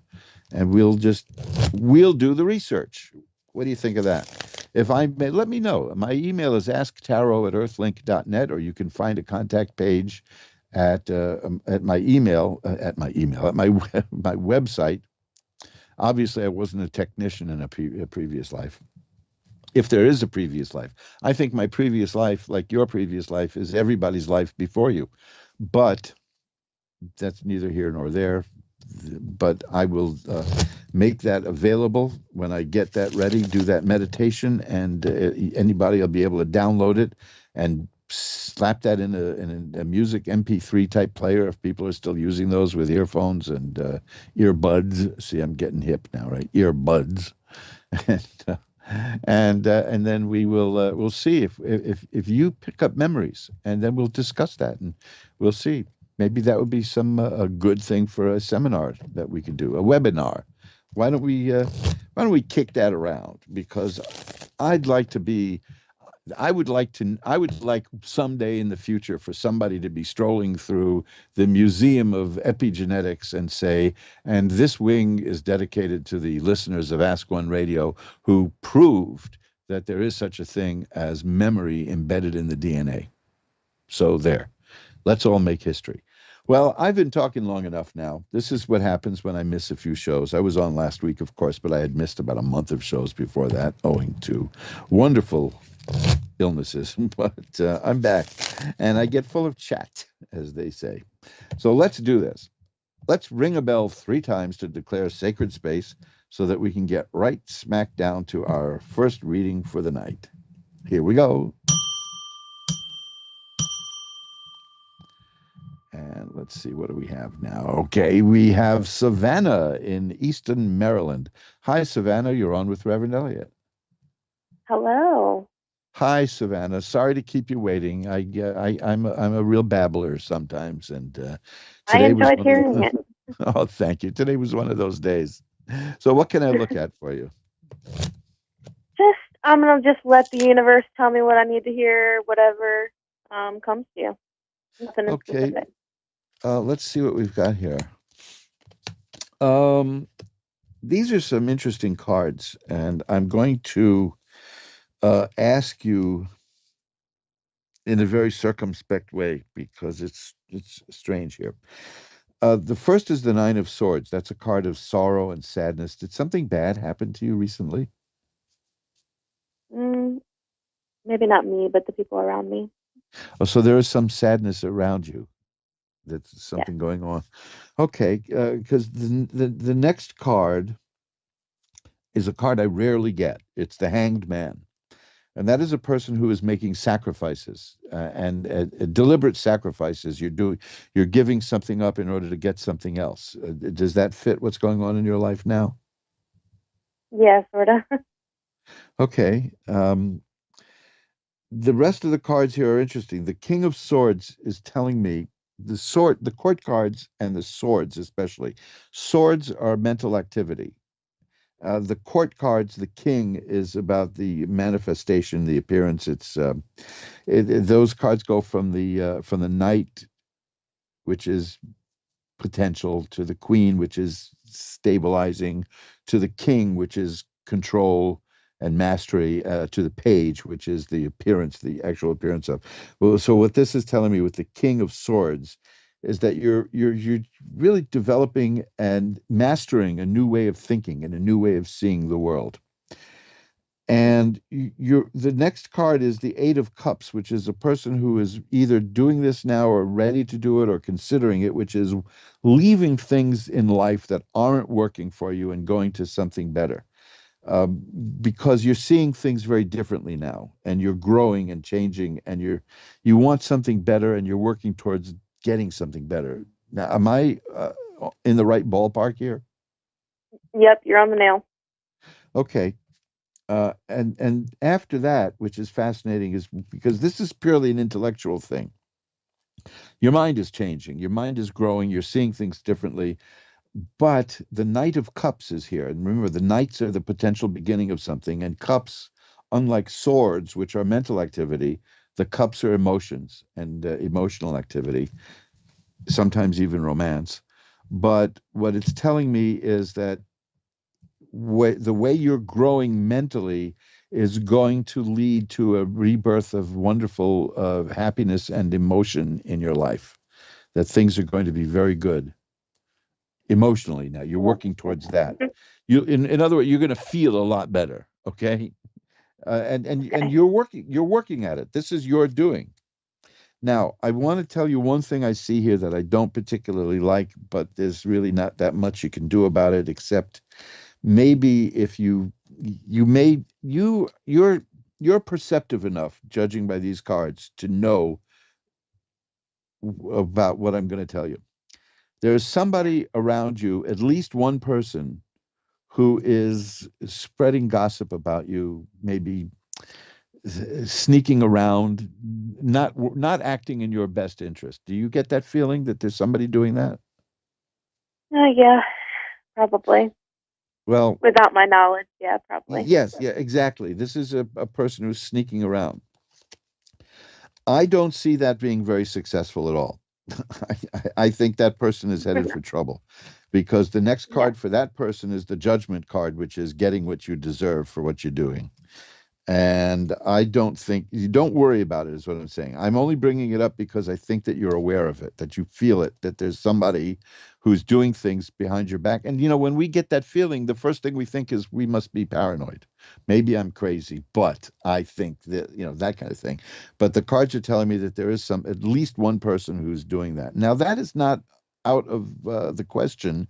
When you start thinking differently in life, you're going to lose friends, and people are going to say, what happened to you? Why are you so different now? What's going on? And that's a current that we have to fight. But there's somebody who's just spreading gossip about you, and it's not going to work out very well for that person. It's not going to affect you badly at all. Okay, so if you're concerned about who this person is and what this person is doing, don't bother, because that person is making a true punishment for him or For herself. themselves. So yeah, so you're going to be okay. You're just going through a period of change, and you're going to be getting rid of some things in life that you don't like, and you're going to be changing that, and you're going to start feeling really, really good, because this opened up with that sorrow that's around you and some kind of sadness. But the sacrifices you're making and the new way that you're thinking is going to lead to a whole new way of feeling. I'm going to, yeah, look, this is great. This is the card I would have liked to see earlier. It's the Six of Swords. That's a person who has the energy and the willpower to get from where she is to where she wants to be, and will succeed. So that's very good. You're gonna have an interesting year, a year of growth. Okay, I feel it. I feel it. beautiful. And Thank see, you that's so what you. much. That's why I can see from the cards that you're very intuitive.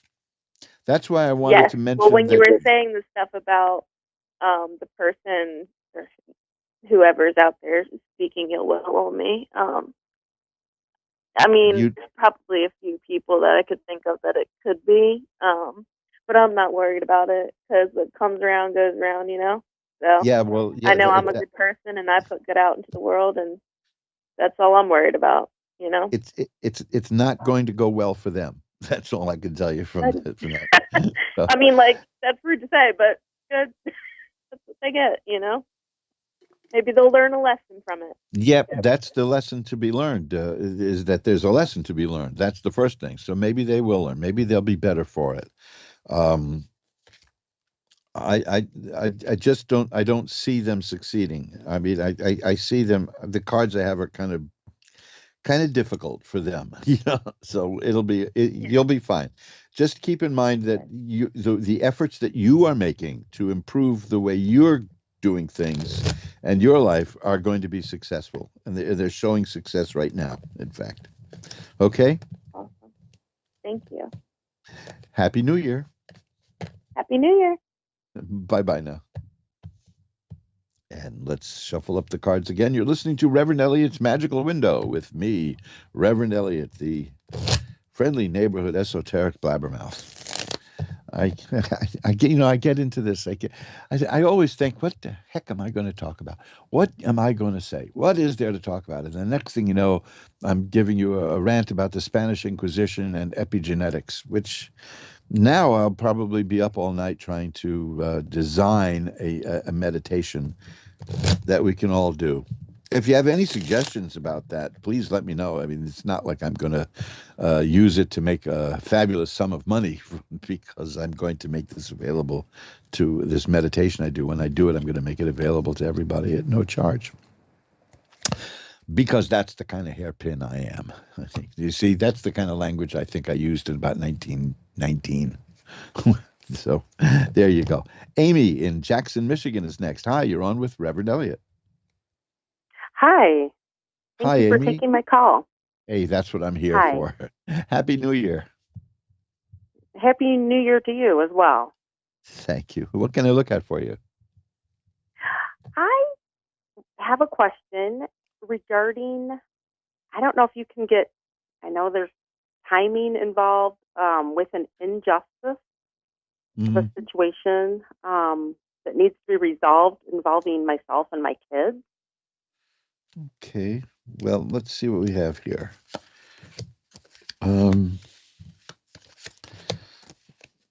Well, you know, the Emperor is here, and the Emperor is a card. It's not exactly a card of justice, but it's an authority figure, and everything. And I see this working out okay, but not yet. There are indications that there's more time to go here. The first card I have is the Four of Swords, which is about taking time out and a break from things. Then I have the Emperor card, which tells me that somebody is going to take command here. Somebody is going to take charge of this. Could be you, could be someone you bring in, whatever. There will be somebody who will come in and help out. And the next card is the Ten of Cups, which is perfected happiness and a happy family, and it's very good. But the next card is the Three of Rods, which is saying, but that's going to take time, and it's going to take again the cooperation of somebody else. So that's what the Emperor is telling me, and this card, the Three of Rods, is telling me that there is going to be somebody who's going to come in and help this situation out. And the next card is the Wheel of Fortune, which means the situation as it is now is going to change. And then the Judgment card is here, which means that it'll be almost like a rebirth, and you'll get what's deserved. Everybody's going to work out. It's a form of justice, but on a very deep spiritual level. So I think it's going to work out for you, but it's going to take a little bit longer than you're comfortable with. Okay? Okay. But you're on a good path here. I'm not seeing any speed bumps. I'm just seeing that it's developing slowly, and there's somebody else is going to come in and be involved, and that is going to help work it out. Okay. Let me see if I can get anything else on timing here. No, you see, I'm not. Well, there's another card, the Ten of Coins and the Ten of Cups. These are cards of completion and happiness and joy. So there's that good stuff is there, but I also have like the Chariot, which is you're in the position. The Chariot is a person who's holding the illustration symbolically is a person in a chariot with a black horse and a white horse, opposites, yin yang. Mm-hmm. You are in the middle of conflicting forces here, and you're holding it together, and that's very difficult. Right. But you're doing it, and so that's that will continue for a while. But the outcome is good. The outcome is going to be very good. Here's a card, the Seven of Rods, which is about a person with the ability to sweep away all difficulties. So what I'm getting here is that ultimately it's going to work out to everybody's satisfaction, but it's going to take more time than you thought you wanted it to take. Okay. Okay. I mean, it's worth checking back with me in a few months and see what you get. If you can't get through here again, you can always drop me a line at my email, asktaro@earthlink.net, and I'll take a look at a few more cards for you. And we'll consider that a continuation of this reading, because here's another one, like the Six of Rods. It's a card of great success. It looks like things are going to work out, but not yet. Okay. Yeah, I hope that doesn't sound like a cop-out, but that's what I'm seeing. Yeah. It's been like 10 years. So Wow. It's been a long time. Well, that Wheel of Fortune is a good card in that it's saying the situation is going to change. And here's the Hermit, which again is like a person coming in to guide you. That's a person holding a lamp. There's all indications that what's going to get this moving is somebody who's going to come in and help you all with it. Right. But like I said, not now. I'm not talking about another 10 years, but not as soon as you want. It's going to require a little more patience. But you have the strength to do this. The Four of Swords is also a reminder to give yourself some peace and some downtime and some meditation time and some relaxation time also, because what you're doing, according to these cards, is very stressful. But you're doing it, and that's good. Yeah. I mean, it's rewarding, but it's difficult. But it will be. For the kids involved as well. Yeah, I'm just concerned about my boys involved as well. No, I see that there's a lot of. I'm seeing, like, here's the Five of Rods. It's not a pleasant situation. There's strife. There's battle. This is not terrible battle, but it's enough that it's weighing down on you. But there will be. Let me give you this. This will help you. I think this will be something to keep in mind. I have the Lovers card here. The Lovers is one of the cards in the tarot deck that's been misconstrued deliberately in many movies to be like a thing about purely romance, but it isn't. This is a card about having to make a choice.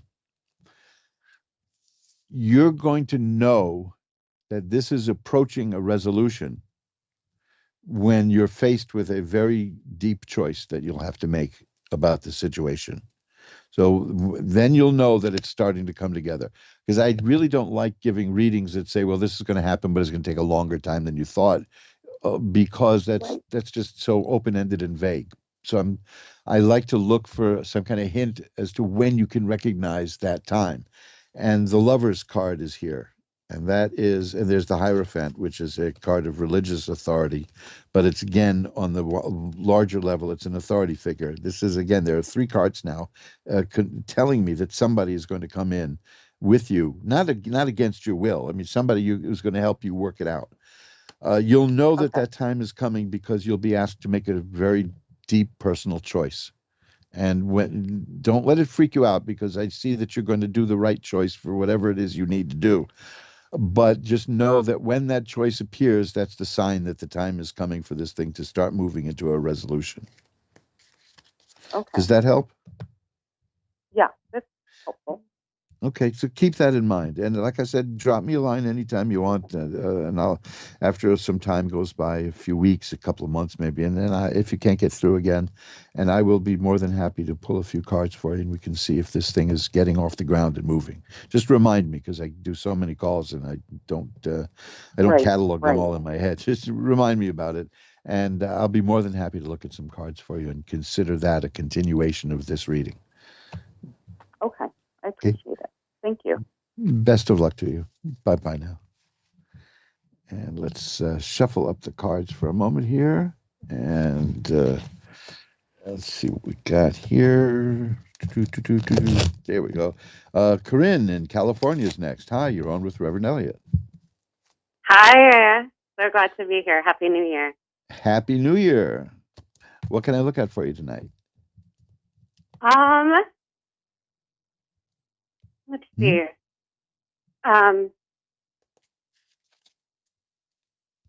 Maybe more, I guess I'd say my spiritual development this year.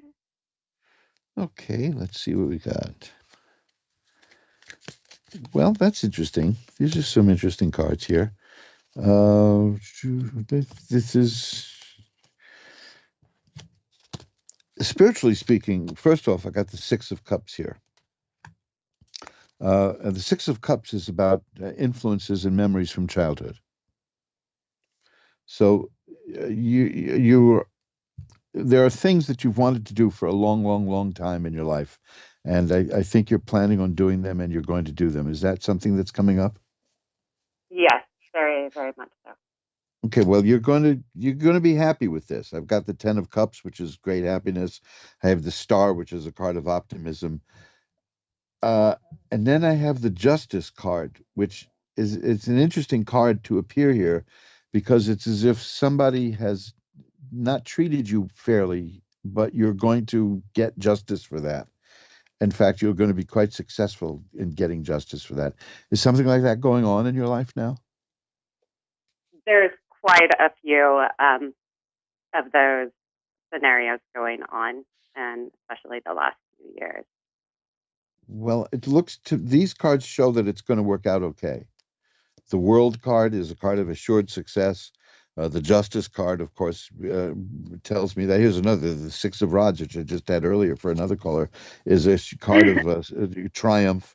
The key to all this, I'm putting one card above it to see what the key is, and that is strength. That is the card of strength. It's going to require effort on your part, but you know that because you've been doing this. I can't just be sitting and watching the workout video and not do the workout.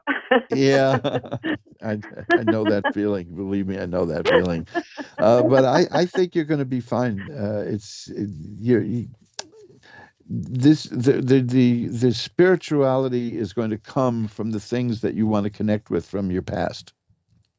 ambitions and not I'm not a big believer in ambition, but I mean that not in the sense of like I'm going to conquer the world and climb the tower of. I mean, it's your ambitions are more personal, and there are things that you may have always had in your mind from childhood on, but you put it aside, and I see you getting back to those kind of things, and that's rejuvenating in a spiritual way. But the justice is coming. You don't have to go into any details about any of this, but you have been mistreated, and you will be getting justice. That is such a relief. So I feel like coming, but it's nice to have that reassurance. Yeah, because sometimes we think maybe we're too close to it and we're judging it wrong. But yes, that's definitely here. You're waking up to a bunch of things in life, and you're entering. Well, I've got 3 more cards here that are fascinating. 2 of them they look ugly, these cards, but they're not at all. They're very good. It's what insight that counts, right? Yeah, well, let me explain to you because I only have a couple of minutes here. The 10 of Swords, that shows a person lying down in the mud with swords in their back, and the Death card is here. Now, that doesn't mean you're going to get killed. The 10 of Swords means that life has thrown its worst at you, and you're still here. You're going to get up. The Death card means that the end of one part of your life is coming up and the beginning of the next phase is coming up. And the Ace of Rods is there, which tells me that there's maybe a whole new business career, making money doing something that you like and you've been wanting to do, because I've got the 8 of Coins here too, which is a person working very diligently at a new job. So it looks like there's growth coming your way, but the important thing is that the bad stuff is ending. The phase of your life that you're not happy with is coming to a close, and the next phase that you're going to like is beginning. That's amazing. Thank you. Thank you. My pleasure. Happy New Year. Happy New Year to you as well. Have a beautiful night. Thank you. Bye-bye now. And let's go right to Susie in Georgia, because we have a few minutes left to see if I can work a reading in for Susie. Hi, you're on with Reverend Elliott. Hi, thank you so much. Well, my pleasure. What can I look at for you? Well, I just want to see kind of what the new year is bringing for me, kind of what to look forward to in the next few months or for the next year. So just something more general. Okay, well, oh man, these cards are almost boringly happy. I mean, seriously. Okay. These are really good. These are really, really good. The World is a card of assured success. The 10 of Cups is about great happiness and perfected happiness. The Sun is about healing and growth and renewal. The Ace of Coins is about the possibility of making money coming in a new way. And then the 3 of Coins, that's an interesting one. That relates to, in a literal way, getting a project, completing it, and being successful at it, and being recognized for it, and leading to other things. And all of this is coming. This is in the works now. This is looking very good here, because I've got the 8 of Rods. There's a lot of good stuff just headed your way immediately, almost. Okay. So there you go. I mean, if there's any new ideas for making money, you're going to have them, and it's going to work out for you very well.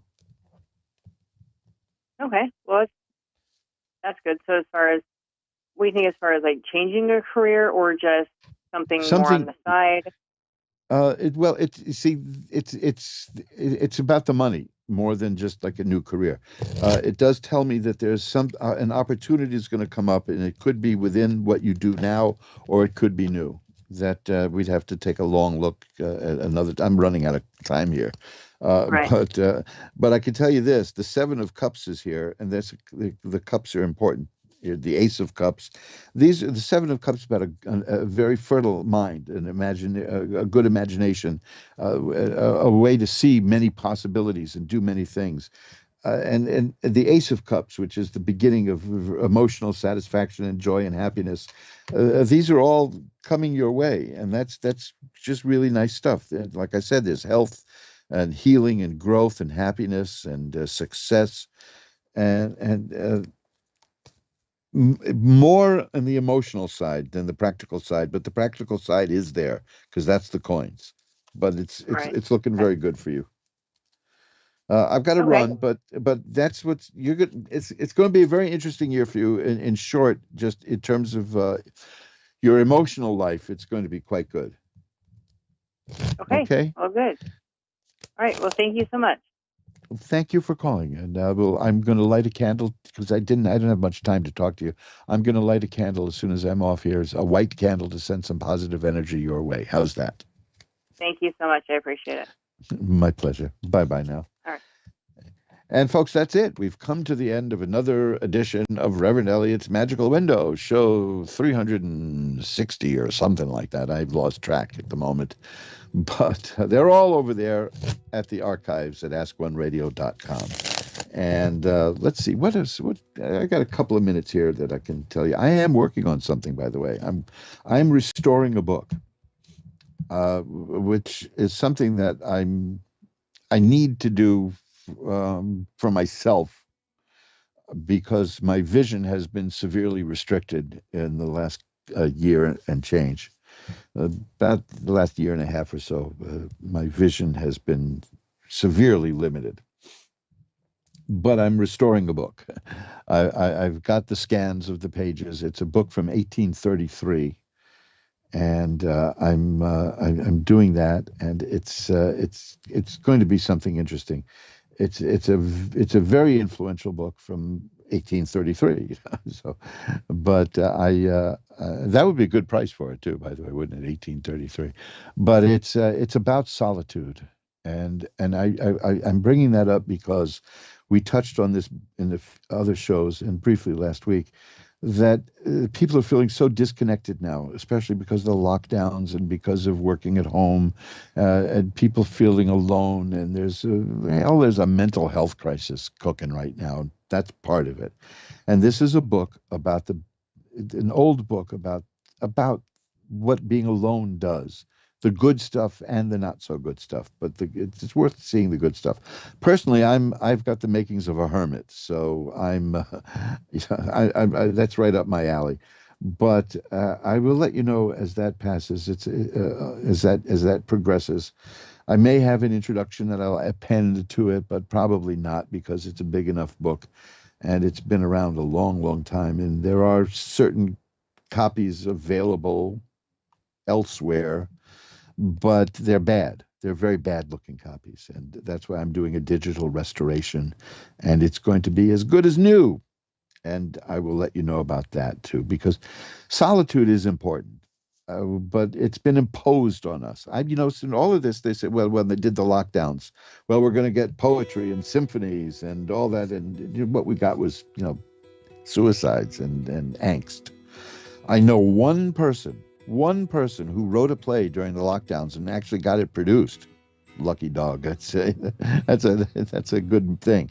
But I'm glad that somebody did it. And that means that there's other people who did it that I don't know about. So if you have something that you did that's special during the lockdowns and all of that period of forced aloneness, let me know, and I'll be happy to let the world know about it. I'm at asktarot@earthlink.net.